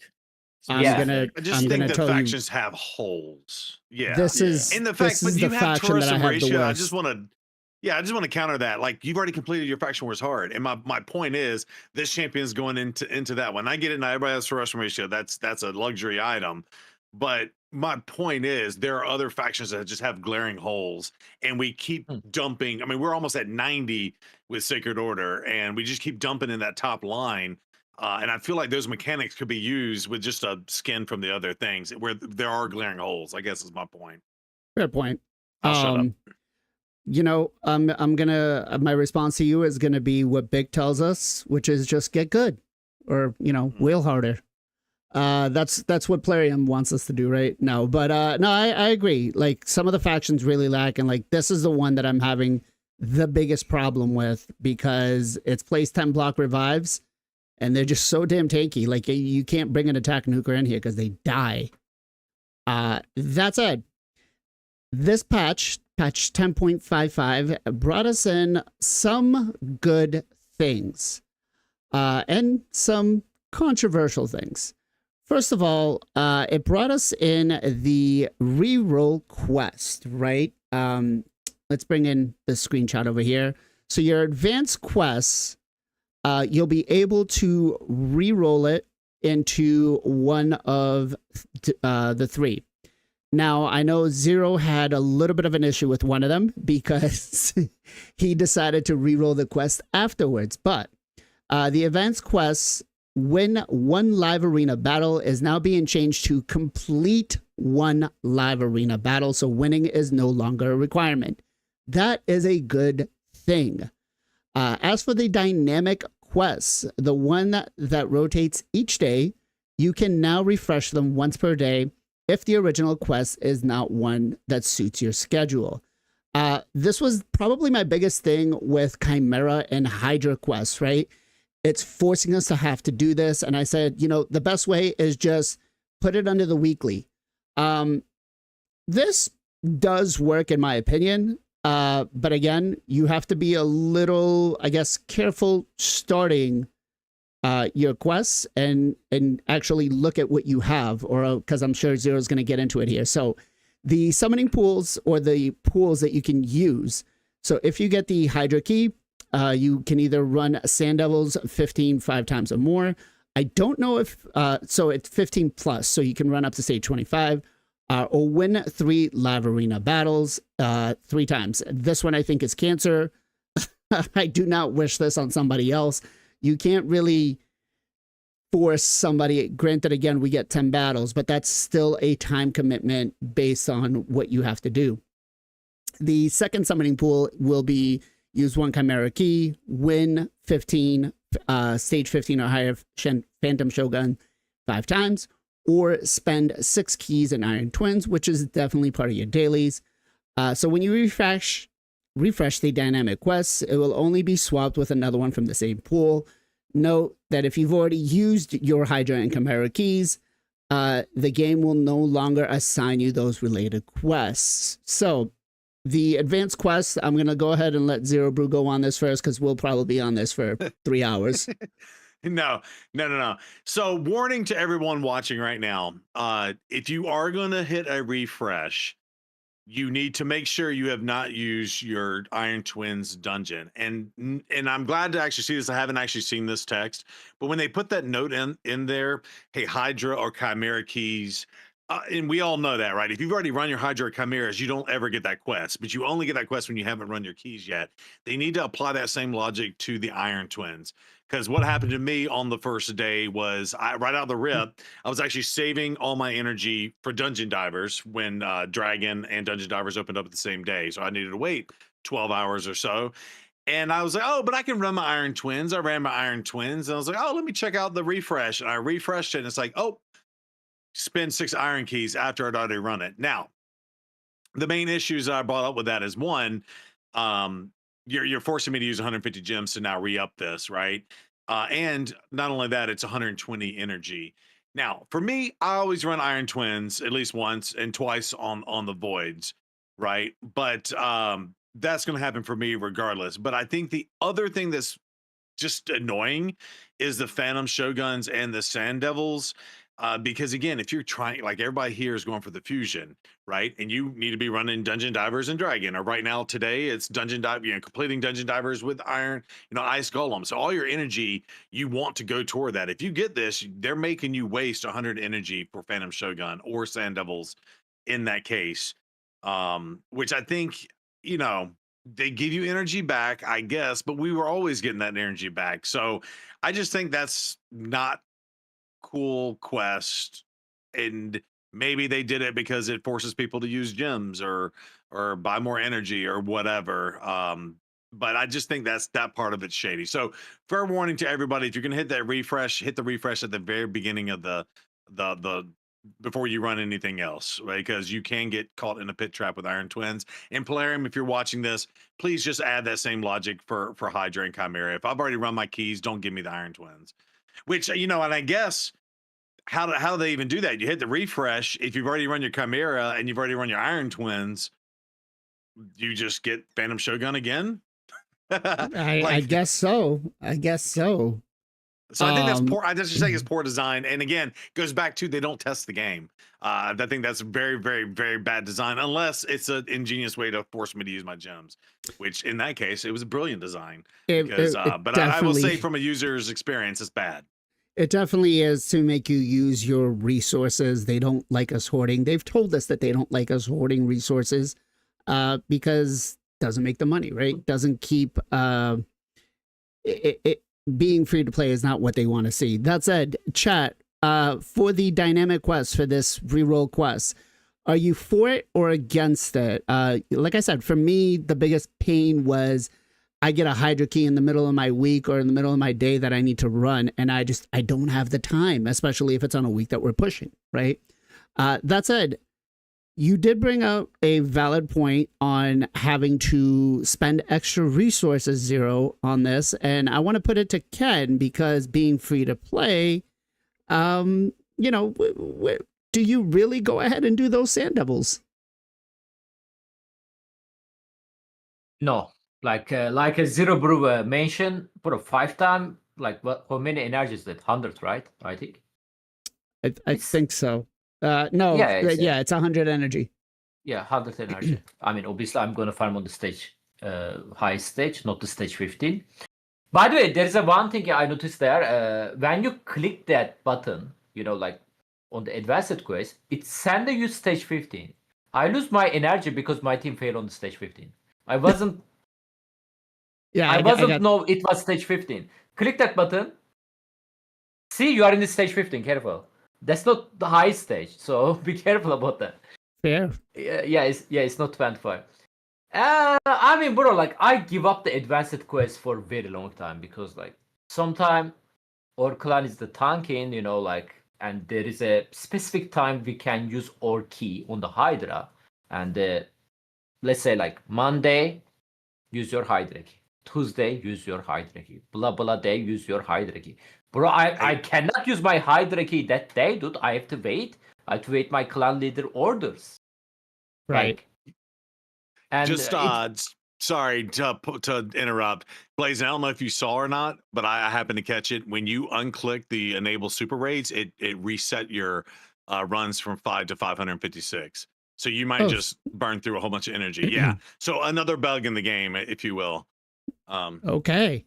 Did not even Yeah, notice so that. I would stop that. Oh, you got defeated anyway. Stopped it anyway. But yeah, reset it, which is wild. Sorry to interrupt, but okay. I didn't want you to run 556 shoguns. I never click the run even if I lose because if my team's not 100%, I don't run it again. Yeah. Go Looks ahead. like they need another third-party tester company. So this one is not enough. Yeah. What was I saying? It's, I mean, advanced quest, like, it's just like one energy refill end of it, right? Like the rest of the stuff we are getting there, like, it's not that special. And I'm like, I can live without one energy refill. I can still get my legendary book on the advanced quest, you know. It's just daily, like, you know, when you fully complete it, you are unlocked the one energy refill. For me, like, it's whatever, you know, man, like, even the free-to-play perspective. Dynamic quest is good. I agree with you. Like you said, like, this Hydra Chimera stuff should be weekly quest. Should be on the weekly quest, not the advanced quest, because they are weekly content. Right. But yeah, like, and just want to say one more thing. Even you reroll the quest, there is still RNG, bro, on this game. Like, reroll the quest, you can get the easy quest or the hard quest. Did you think we weren't gonna have RNG here, Ken? Come on. My bad, yeah. It's either we're playing Weight Shadow Legends or RNG Legends. Jay, what about you? Let me see. Specifically, what we're saying? Are you a fan of this new reroll feature? Oh yeah, I've actually used it, and I actually like it. Because I'm not someone who goes for the advanced quest max energy. I never have. I don't have time to do all that because I'm busy doing with other people's accounts. But this actually worked out for me, and I can actually dictate what I want, or RNG in a sense. It's a little bit better. Before I'm forced to use a Hydra key. Before I was forced to do certain things. I was like, I'm not gonna do this. I just skip it and do whatever else I can, right? Like Classic Arena or anything else that gives me energy. In one day, I got 200 plus energy in like not even like 10 minutes. I was like, whoa, that was fast. You know, because if you do 3 live arena battles, you get the little 50 there. That's not that great. But once you can stack that with another quest and then another quest, and then I can go do Classic Arena and then also get Classic Arena tournament done at the same time. I was like, man, it was crazy. I was like, I didn't expect so much. It almost makes me want to do the whole advance now. But no, I'm not doing that. But overall, I think it should be. I definitely think they should add more things to it, or better things. Because like, who really wants to run their keys like randomly split up through the week? Like, I do all my stuff in one day. Why would I want to, come each time and do one little key, one little key? That's just weird. But I think they should put other things. But for now, I guess it's okay. I guess see what more people say. But for me personally, it's all right. I just wish it would be a little bit better. But I guess it's better than what it was before, so I'm okay with it so far. Okay. Gessel, what about you? I like the direction. I think the concept is good. I did not hear about anyone having the problem like Zero. So obviously, they did not they did not fully think this one out. I'm sure there's probably other little weird ones like that as well. But I think if they can kind of fine tune it, I think it's a good overall thing. Okay. PJ, what about yourself? Yeah, I think this is a classic Plarium. Great idea, terrible implementation. They like people were complaining about the live arena, the one live arena quest winning that. So they're like, oh, okay, you don't like winning one, so we'll remove that and then give you win 3. It's like, what the fuck?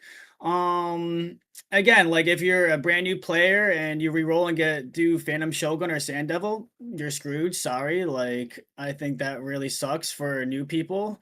I like the idea. Like it kind of sucks you can only reroll one quest. Like usually it's like all the quests. I guess maybe they don't have that many options, but yeah, I like the idea, but I think they put it in terribly and hopefully they'll rework it. Okay. I guess, like I said, for myself, the only pain or the only difficult thing that I really don't like is the being forced to have to win 3 battles. I'm trying to pull the screenshot up here. That's the only thing in Live Arena. I will say on that though, 1, seasons, and you should be probably running your 10 keys if you're caring about getting the final reward. But 2, to be fair, they give you the 10 runs, and if you take 3 losses in a row, you're going to get a bot. So technically, in 9 or 10 runs, you're going to get 3 wins. So if you just took the time to run them, even if you lose, you technically can complete that. The thing that's really shitty is getting we're putting in more effort than the rewards we're getting back. Which kind of sucks. That's true. That's true. So I'm trying to find out some information here. I've got some chats coming in my way about possibly twerking this or working this. Not twerking. You say twerking this? They're twerking on this. Yeah, twerking. I know you got a little excited when I said twerking, didn't you? Working this to benefit us. But I'm going to try to get a little more clarification on it prior to putting that out.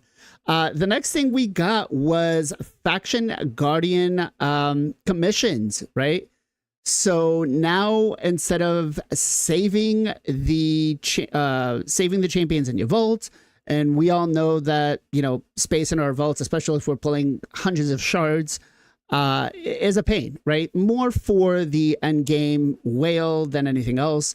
Everybody else, I mean, you should at least have your Faction Guardians open and be keeping 1 copy of every epic.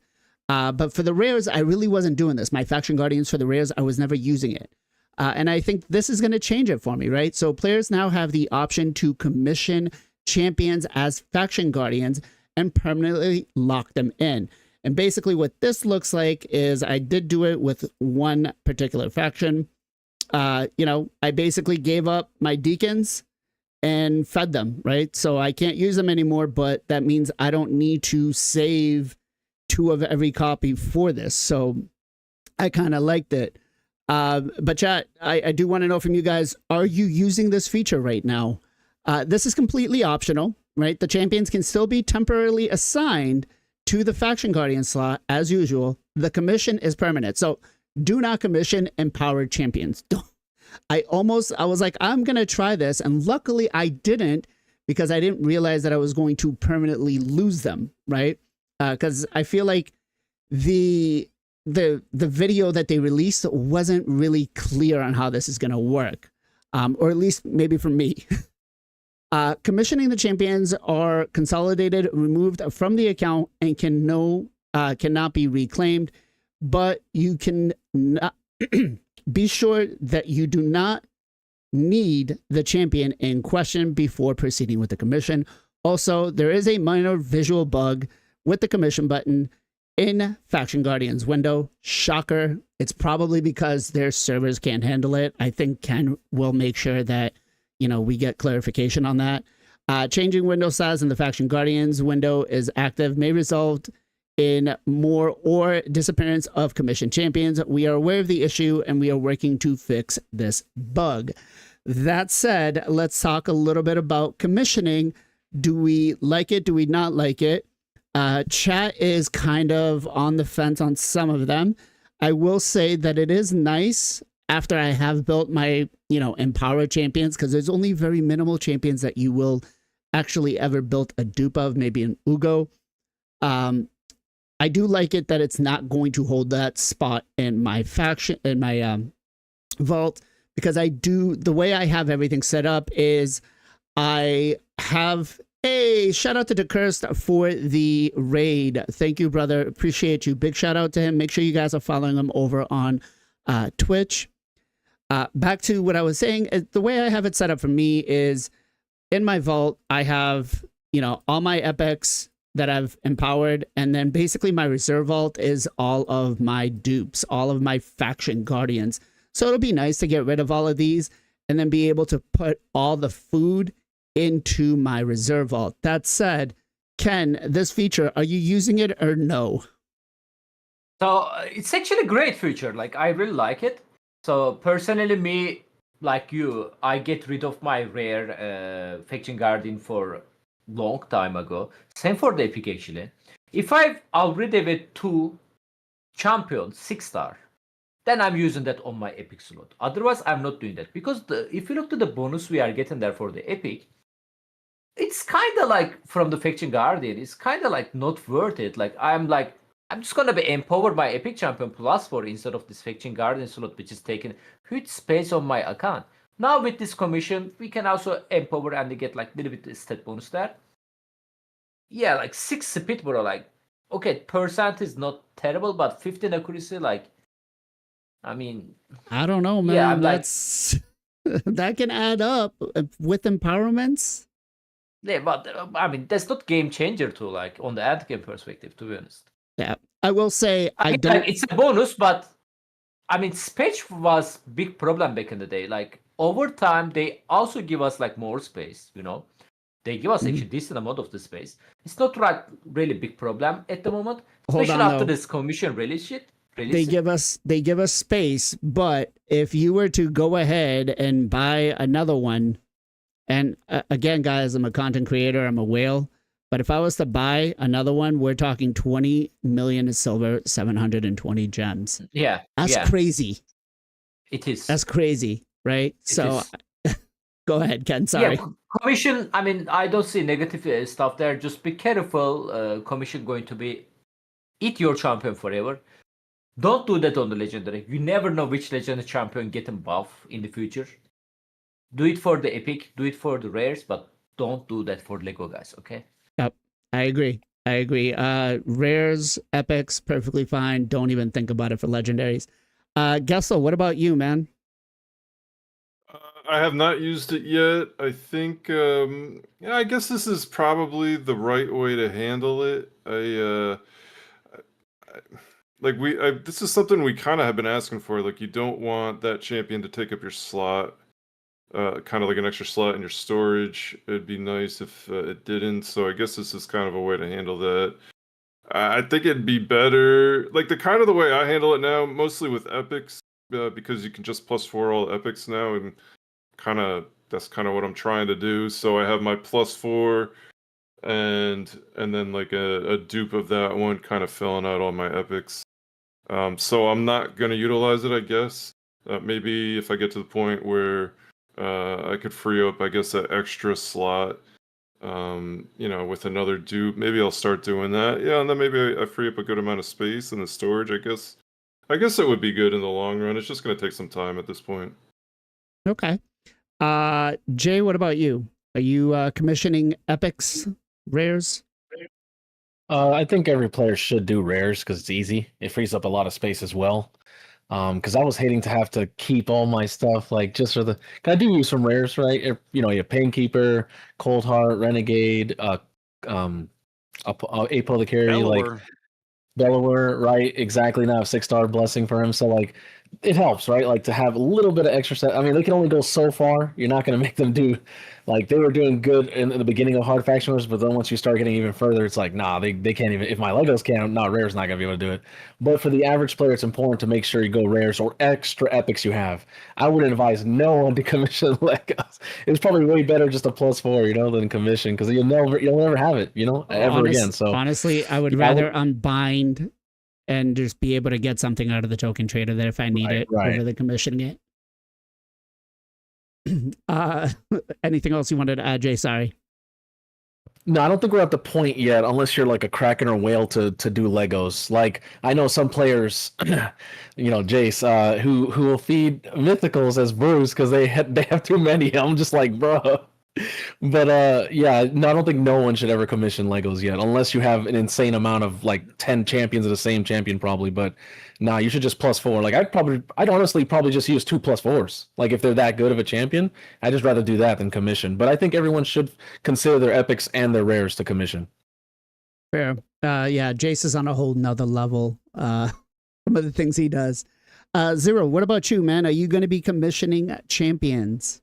I am commissioning champions as we speak, actually, right now for Champion Chase. So, chat, just remember when you have a champion training going on, also throw some potions in them.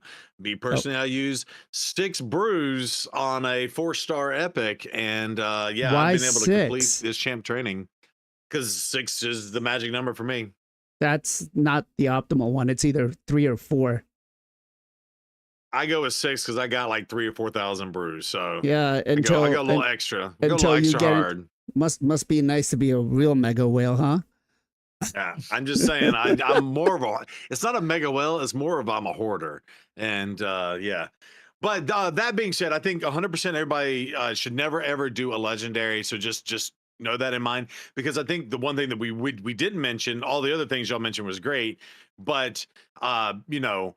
You like for me, I have like 5 OLOs or whatever, but like that one time you finish out that faction and you do have that huge stack, and I just recently did with Norog just because I could, but I completed out I got another dupe for something and I had like 5 Norogs. I'm like, you know what?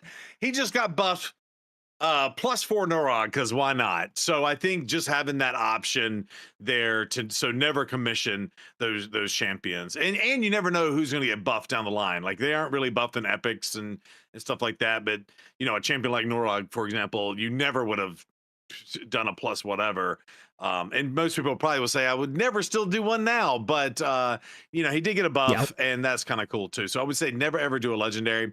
And I think it's beautiful with the epics and the rares because that frees up 150 slots. And the other thing that no one's saying is I loathe going into the tavern looking for stuff to do for all of this and just seeing all that fodder in there.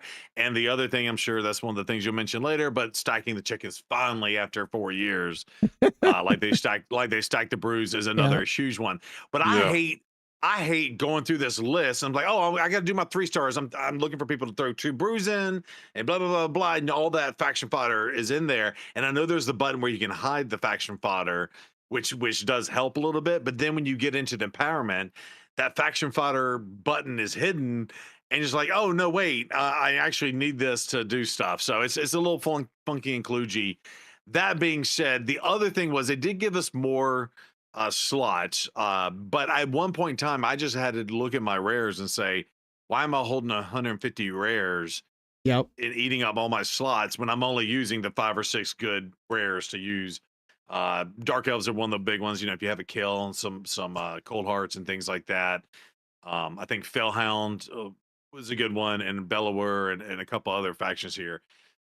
So I will say I will go back and fill those out. But yeah, now I'm going through all the epics and getting that. And that's 150 slots. Just get out of my vault when I'm in the tavern doing how kludgy that is to upgrade stuff.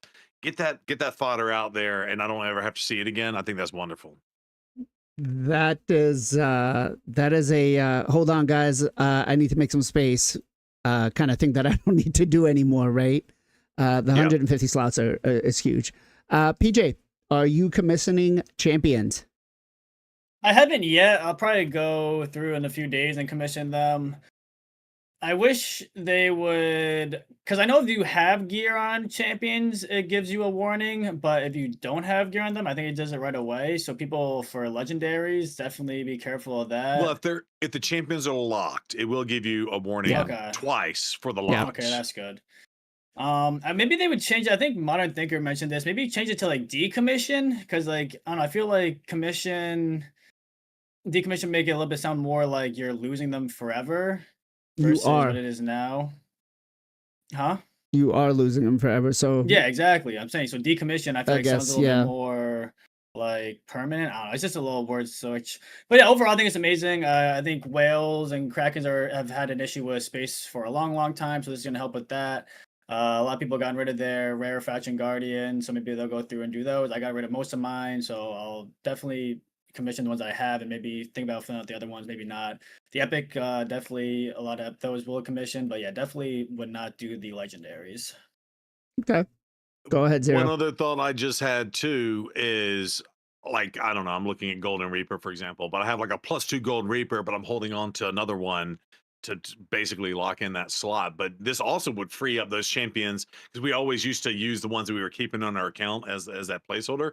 So this also just frees up the ability to actually +4 those champions you do want to actually use and keep, because you can take them out of the faction guardian slot, right? So it gives you Yep. the ability to plus those champions.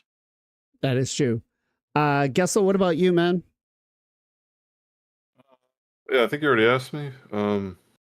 I haven't started yet, but because I have all the +4s. Okay, So, so you're still once working once on I start +4. getting dupes, I'll replace them. Yeah. Yeah, Okay. and like everybody else, I had opened up all the space for my rares, so I guess I'll start bumping the rares in there as I get them. Yeah. I will say though, one lookout for the rares is if you're using a Demythic composition team and you go and fill your high elves. Just keep in mind that if you get to your 6-star, the reason or the 5th one, the reason why your team is going to fail is because you put 3 extra speed on your heiress, right? So just keep an eye out on that. One other point Yep. to empowering legendaries. I only empower champions that I am using 100%. I have like 5 or 6 of a lot of different champs, and I could totally just +4 them. I don't +4 them because they have done this tremendous amount of times now, where a randomly bad champ will empower another champ.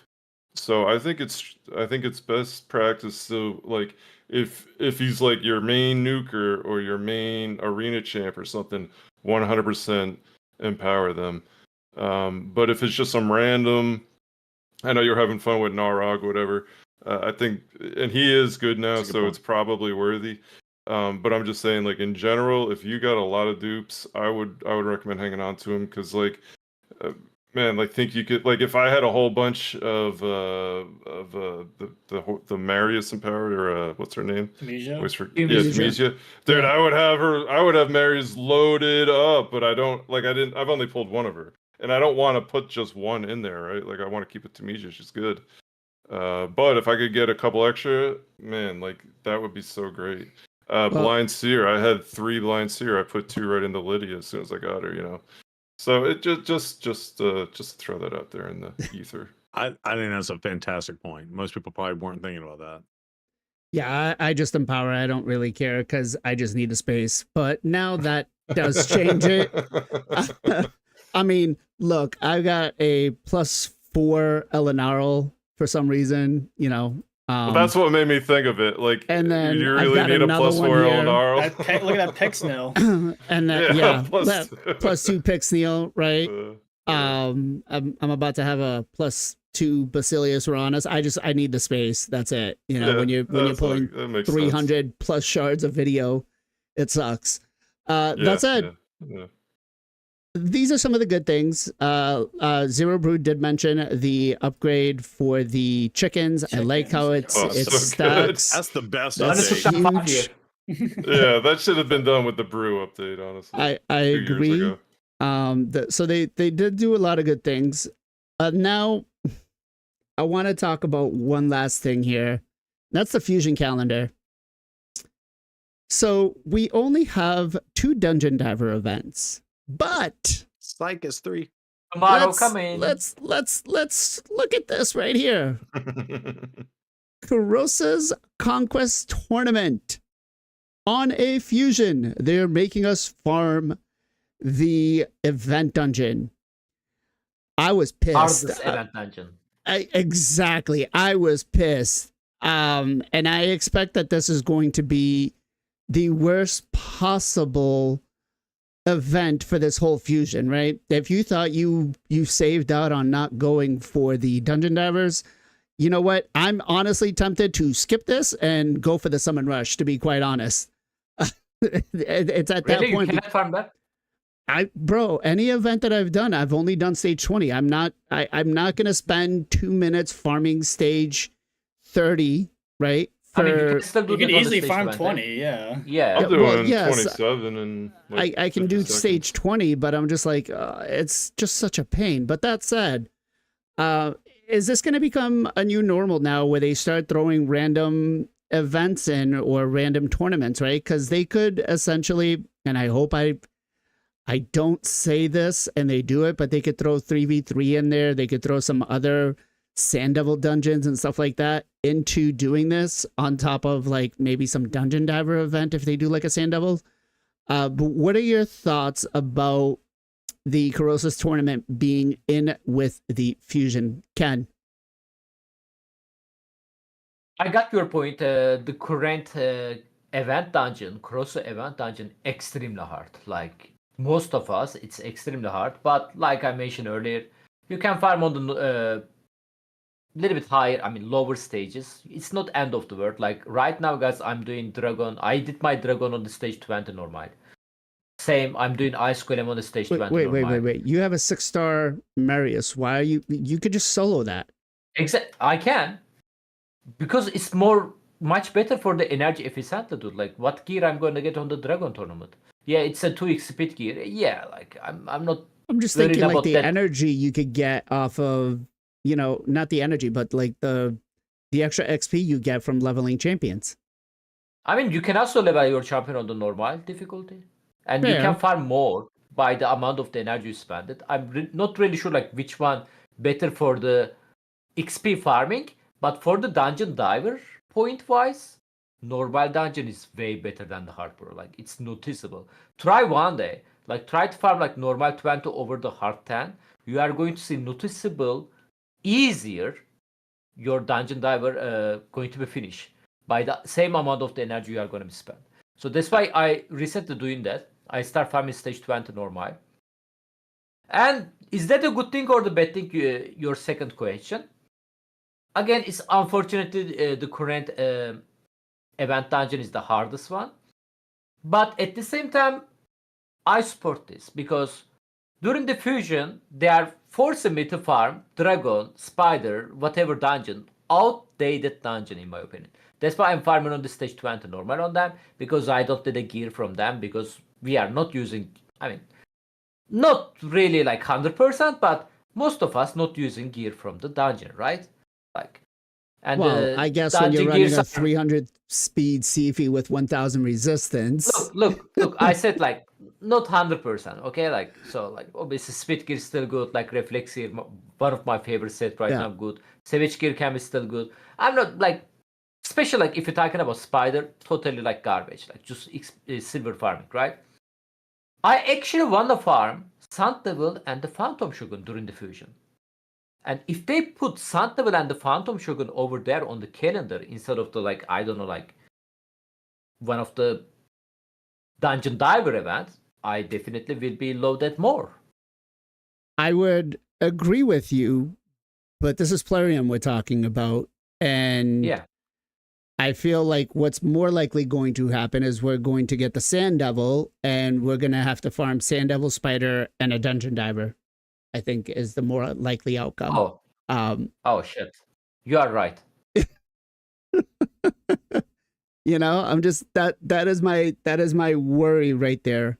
Now, if they just continue and do something like this, where it's just 2 dungeon divers, cool. I'm good with that. But again, I I mean, look at tomorrow this. another dungeon diver coming, by the way. So No, we don't does have it show the here? dungeon. No, we don't have a dungeon diver tomorrow. Yeah, it's the. We do. It is. Wow. Deck of the Fate deck. event. Yeah, the Deck of Fate event. But yeah, and that's Yeah, not that- part of this.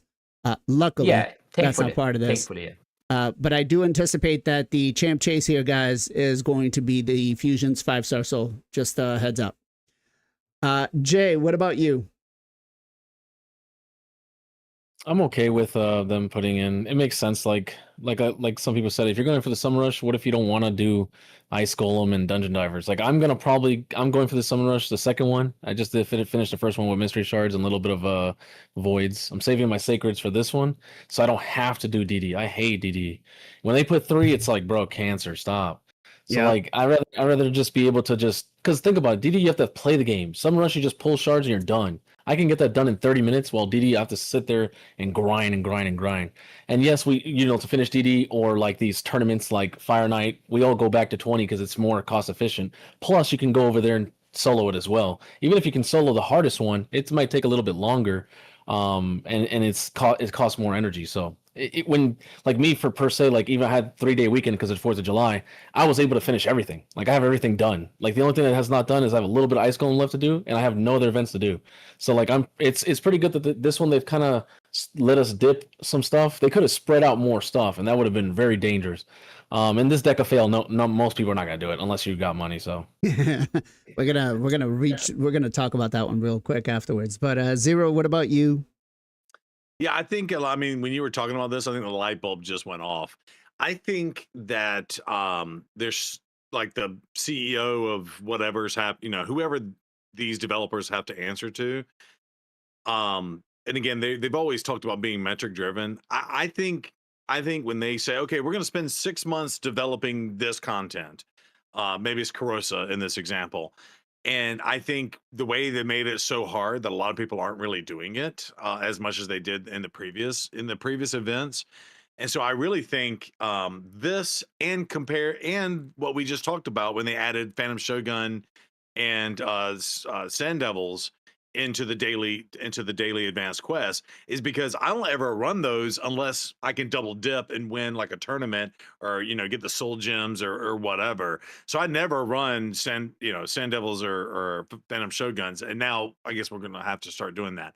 So I feel like they did this just to say, oh look, people love the new content that we just spent 6 months of resources developing, when in reality the CEO doesn't know that they're adding it into events like this. That's my gut feeling. Exactly. It's the, you know what, no one's farming it. Because I, for one, I will tell you, unless it's an event and I'm like, okay, I'm going to go for the event points and that's it. I have not last event dungeon, I spent 100K energy in it.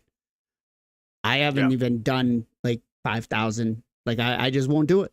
It's too overtuned. Yeah, and to be fair, CVC is a good time to farm those other events too. So so I do kind of take that back. But I think that's how Plarium has trained us to do. Like we're always constantly looking at double, triple dipping. If we get really, really lucky, quad dipping on certain events and stuff. And so that's one of the reasons why it annoyed me. They added those events quests because they're pulling resources away from me being able to double dip for the fusion. And yeah, they got rid of the dungeon divers, but hey, they add this in. So it's a little weird. Yeah, and the card flip thing is technically a dungeon divers in disguise. So psych, it's really 3 if you want to do the card flip. But right. PJ, what about yourself? Yeah, I'm pretty conflicted with this.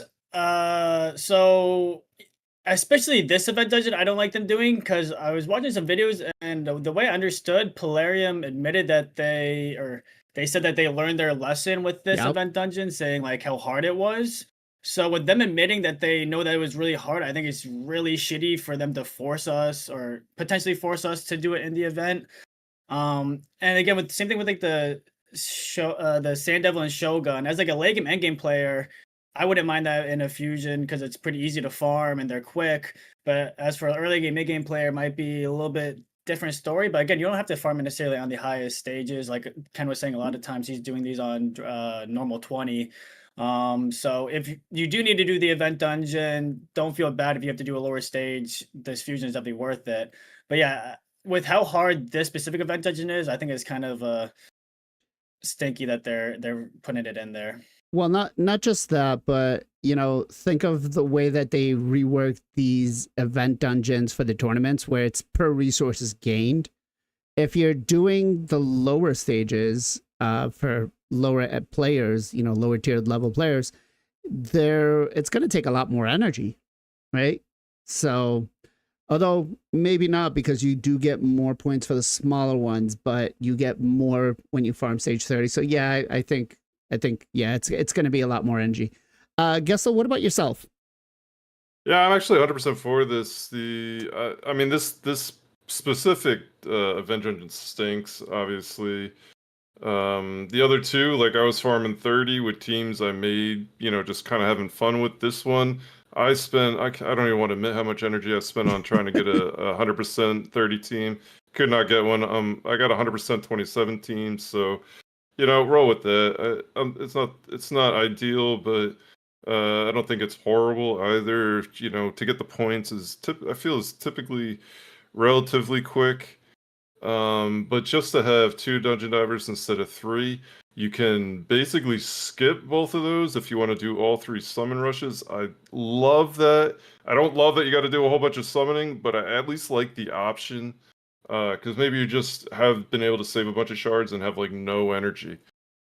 This will work out for you. So this opens up a couple options. It is a void Lego, so it is a little bit harder. I think that's fine too. Just got to stay on top of it, really. Like any other fusion, just stay on top of it. Right. And like I said, my bigger concern is that they do this with Phantom Shoguns or something else like that. Yeah, they could add things, make it worse for sure. But if it's that's just how they really drain our resources. Yeah, if it's just the event dungeon, that's fine. I'm fine with it. Yeah, I like this. Like, say it was the Odin one, I would be in love with. I'd be like, yes, no dungeon diver. I could I want to farm this anyway. Now you're giving me a reason. Like, right. I would be all for it. But yeah, this one kind of stinks. But I do feel like Zero kind of hit the nail on the coffin. Like, they put this in the fusion because we're not farming it, and their analytics, they need to push us towards their analytics, right? All right. One thing I want to mention also real quick. Go ahead. You can save Luminicity to do during the champion chase to get some extra points. Yep, you can save the and the epics too. And the epics too. Yeah. If you skip a few days. Yeah, I don't have the patience for that. Well, just do the eye. There's a trick. Do you know the trick? Yeah, but you can only do it on PC. You can't do it on mobile. There is another way to do it on mobile too. You turn off like your Wi-Fi, and then load it up, and then you turn it back on. It's a little sketchier, but every time you're gonna do that, then it's like the one time you're like, oh yeah, I did it, and then no, you collect there. Just throwing it out there for people to make their decision. True. And then the last thing is going to be this Deck of Fate event. After they put the 2x Soulstones out, we are now getting the Infernal Deck of Fate event for a guaranteed champion. Now, I personally, you know what? It's not a limited time champion, so be it. If I miss it, I miss it. I'm not really going to go for him, right? I know a couple of people said that he's good for Ice Golem. I've got Artak, so yeah, that's kind of where I stand. But Ken, what about you? Worth it? Is that what you're asking? Yeah, are you gonna go for it? Is it worth it? No, for me it's not worth it. But here's the thing: like, there is a event dungeon. I mean, this is how we call this. They are the event champion, right? There is the pack of the champion, and if you collect like all of them, you can get some extra reward. Especially if you also collect the Crosso. I believe you are getting. Correct me if I'm wrong, guys. Crown relics, mythical one. If you the mythical crown relic. Not 100% sure, but maybe HP burn one. Avatar frame, but beside the avatar frame, they are gonna give you more stuff. Collecting all of them, like included Crosso, which is the mythical champion. Interesting. So you would get this one. Yeah, let's say you got lucky to have rest of the champion. Only this one is missing. Only that scenario, I feel like it's worth it because you can get some extra stuff. Again, I'm not 100% sure about the crown. I kind of heard that, but yeah. Okay. It's either crown or the HP bird one, Skull of the Treasure. They are going to give it that. You know, like, don't you remember the previous Alice event dungeon? They give Yeah, the cat we got case. the cat's case. Yeah. Yeah. Okay. Jay, what about you? Are you going to be going for this? Is it worth it? I mean, no one, no one should have that much energy if you're doing all the events. So Yeah. this is basically another Dungeon Divers or another Soulstone pull, which most people pulled. I knew they were gonna bring a deck of Fate, and even though I knew, I was like, no, who cares? Whatever champion it is, I want to do this 2x Soulstone. So I have nothing. I don't have energy or Soulstone, so I'm just skipping this completely and just waiting for the next events. Fair. Zero. Yeah, I'm going for it. course you I are.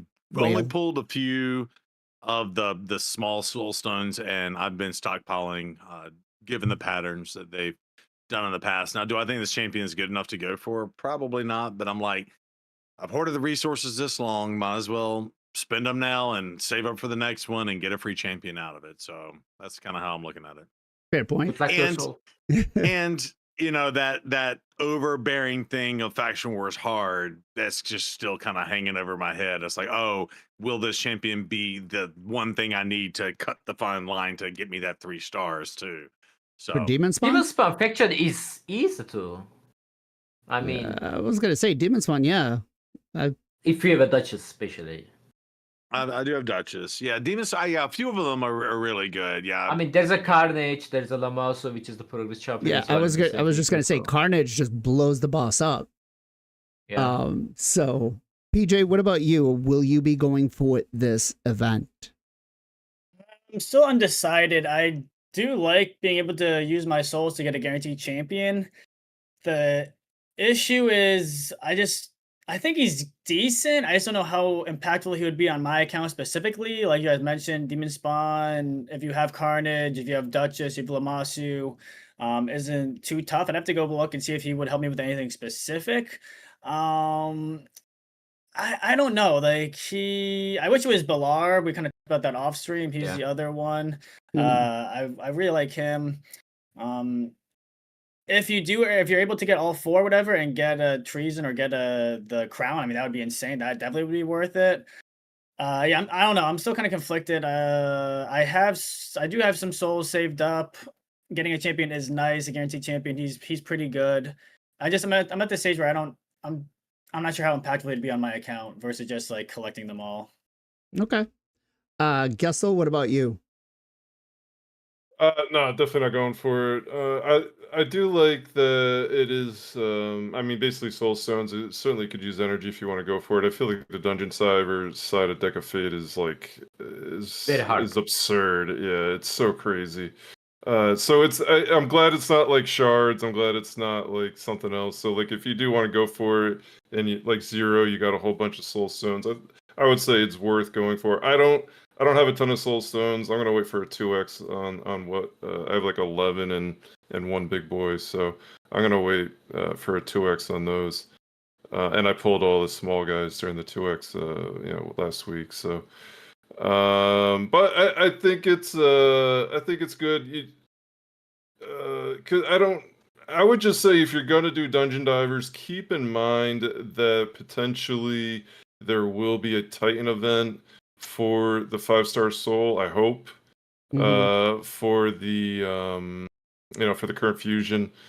So I would say that's if you're going for the fusion, and potentially we don't know this, but if there is going to be a Titan event for the 5-star soul, that is imperative. You have to go for that as well. So for me, unless you're going to do it with soul stones, I would save every other resource for a Titan event. Okay. Zero, do your thing. what's my thing? He wants a Beetlejuice. You got a Beetlejuice, bro. You got a Beetlejuice, bro. I have to Beetlejuice it? Yeah, Carosa. I mean, you pulled the Harima I pulled the Harima when you Beetlejuiced it. Come on, let's go. Oh, okay. What do you want? Karima. I want the Karima. not the Carosa. Sorry. Not the Carosa. Carosa. Carosa. All right. Carosa. And the result is We all thought it was going to happen too. Sorceress. Most Dylan made a really good expensive point. ancient shard in the game. Dylan made a good point earlier. It is kind of surprising that they did the soul for Dracos before the guaranteed. Like, I think they would have made a lot more money if they would have done the guaranteed first and then They had the did. soul. Yeah. Yep. All right, and last but not least, before we end off the show for today, one of the things that I got a big complaint about was people not being able to hit the 1,300 points this last season. Because of the way the matchmaking worked, people were able to delay the points that they were getting. Did you find it that it was challenging for you to get your 1,300 points? Chat, question goes off to you. Did you get to your 1,300 points? I guess would be the next question. And Ken, same question to you. Yes and yes. This season compared to the first two seasons was significantly harder for me. I usually like getting my last reward, 1,320 point for the mythical crafting material in the second week. This one it took me almost like third week to reach that point. And first, I don't know what they changed on the matchmaking, but I keep getting the same dudes with the full mythical champion on them. I keep seeing people under 100 level, which is I am mostly scared of them, you know. If they're below 100 level and facing you, it should be reason for that, you know, and that's not good reason. Anyway, yeah, it was harder for me. I still managed to get it, but I didn't enjoy as last season because I mainly lose on this season. That's why it took me like longer than usual. Okay. Jay, what about you? I really wanted to go hard this season compared to the first two, because first season I was like 600. Second season I got to 1,100. This one I wanted to go straight 13, but I only got 200 because I was so busy. Yeah, I was so busy playing other stuff, you know, and helping other people as well. So I was really busy. So I could barely even play Live Arena. But hopefully season 4 I will try to go to that 13. Okay. Myself, I did get it, and I will have to echo the same sentiment that Ken said, that it was a lot more challenging, especially because it felt like you were getting the, you know, like I was working 12, 13-hour days, so I wouldn't be able to do it right away. So I do a lot more on like the weekends. And it just felt like there was just so much more accounts that were just holding back, waiting, thinking that they were going to just get the easy fights. But so what about yourself, man? Well, I actually really only play this game when I'm streaming it, and when I was like, basically all I've been streaming is Faction Wars. So I put a tremendous amount of time into Faction Wars. That put me really low, kind of in the, you know, in points. So when I played, I was going up against people I probably shouldn't have been going up against, and I was destroying them. So I got up there late very quickly. I did it in almost like 6 days. It was kind of absurd. Wow. So wait, maybe wait. that's the way to do it. Did you say that you don't play this game other than streaming? Well, like, I mean, it's on auto runs, like on my computer all day, but like to sit down and play Live Arena, I don't play it on my phone anywhere. Like, I don't play it on my phone. I only play it when I'm streaming, basically. In the words of Bick, bro, you cannot let real life get in front of Raid. Raid is life, guys. Well, unfortunately, real life gets in the way too much. But it's just the reality. Like, I don't put enough time into, like, I only play the game when I stream it, right? So I really focused on the Faction Wars. And as it got harder, it took a lot more time, and Live Arena kind of took a backseat. So I didn't take it too seriously. I found it a joke. Like, I felt bad doing it the way I did it. I kind of cheesed my way up there, but I didn't want to miss out on it, so whatever. Chat's like priorities. What the hell? Priorities. PJ, what about yourself?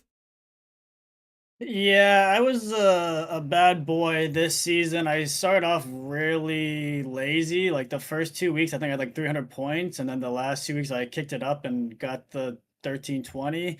Um, I didn't really notice it that much. I did see sometimes if I got a win, it'd be like 8 or 7 versus 9, which is kind of annoying.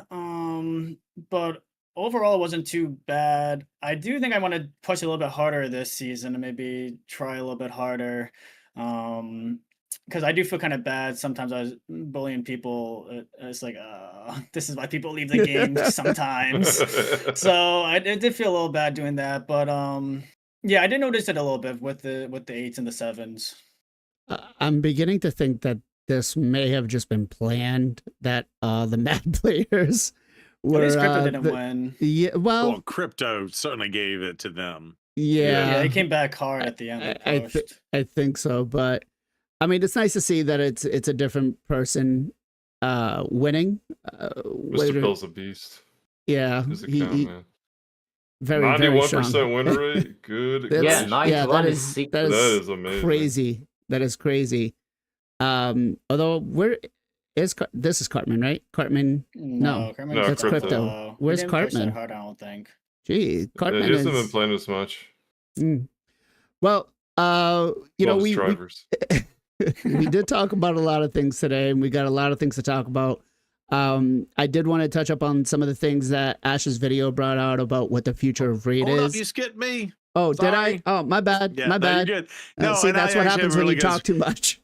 I know, I just skipped Zero Bird. No, but y'all were talking about priorities. So I screwed up personally. Like season 2, I kind of played it, whatever. But I feel like this was harder. I ended up with a higher win rate, but I slow rolled the beginning to try to get easier fights at the end and not spend as much gems.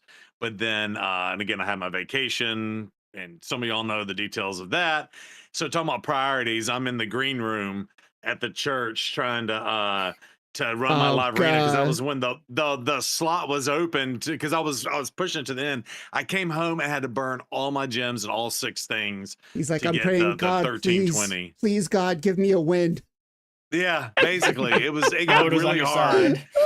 And then, by the way, I was going up against all the same people at that, that were like 100 points within. I think they are matching us closer to the people of our same powers. Again, makes it harder. So Right. Can I say something real quick? Yeah, go ahead. It's kind of interesting though. If we look right here, like Mr. Bill had almost over double or triple the amount of like battles the other person had, and a way higher win rate, and still only 300 points overall more. Like that seems kind of weird. That is crazy. how is that?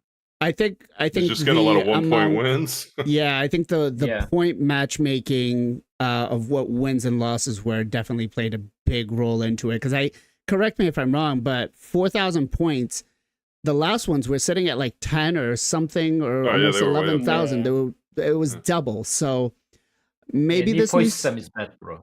yeah. Maybe it's a little more realistic. Maybe it's a little more, it definitely did make it a lot more challenging. I will say that. But I don't know if that shit is good. Like if you were that much better, like if you have 3,000 battles and I mean, I don't know, is that good that there's still It shouldn't be that close in close. points? It shouldn't be that Yeah. close in points. That's absurd. Yeah. With that win rate, Right. that's the crazy part. He's probably, but again, he's going up against accounts like mine, where if I he's guess, yeah. Well, only that's the getting problem. 1 Yeah, point, that's why right? that's what I mean. Like, I don't feel like the system works. I It don't. needs to be So- Like, it's got to be better tweaked, though that and it's hopefully- closer. No, it's Right. it's definitely better. But it's got to be worked on. It's still Yeah. got to be worked on. You'd think Yeah. that points better to be Because bigger. the top 10 guys are only they're only facing each other every once in a while, right? So they're gonna Yeah. get 1 point every time. Yeah. Right.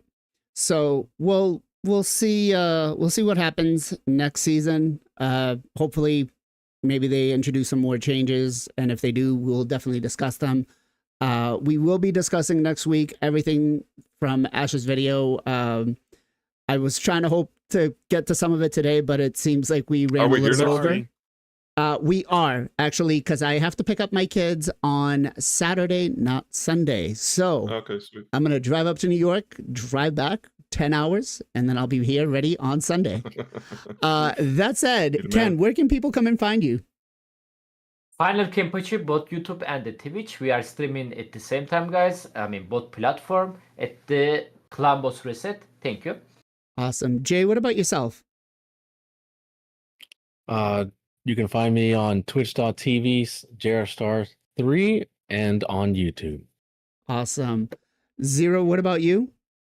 Yep. Zero Brew, Twitch, YouTube's Sunday, Tuesday, and Friday. Awesome. PJ, what about yourself? MXPJE on Twitch and YouTube. We stream pretty much every single weekday, 2 times a day, as much as possible. Awesome. And Gessel, what about yourself? Yeah, I'm Gessel Gaming on Twitch and on the YouTubes, 2 o'clock to 7 o'clock Pacific Standard Time, Sunday through Friday. Awesome. And let's do some shout outs. Jay, what you got for a shout out for me?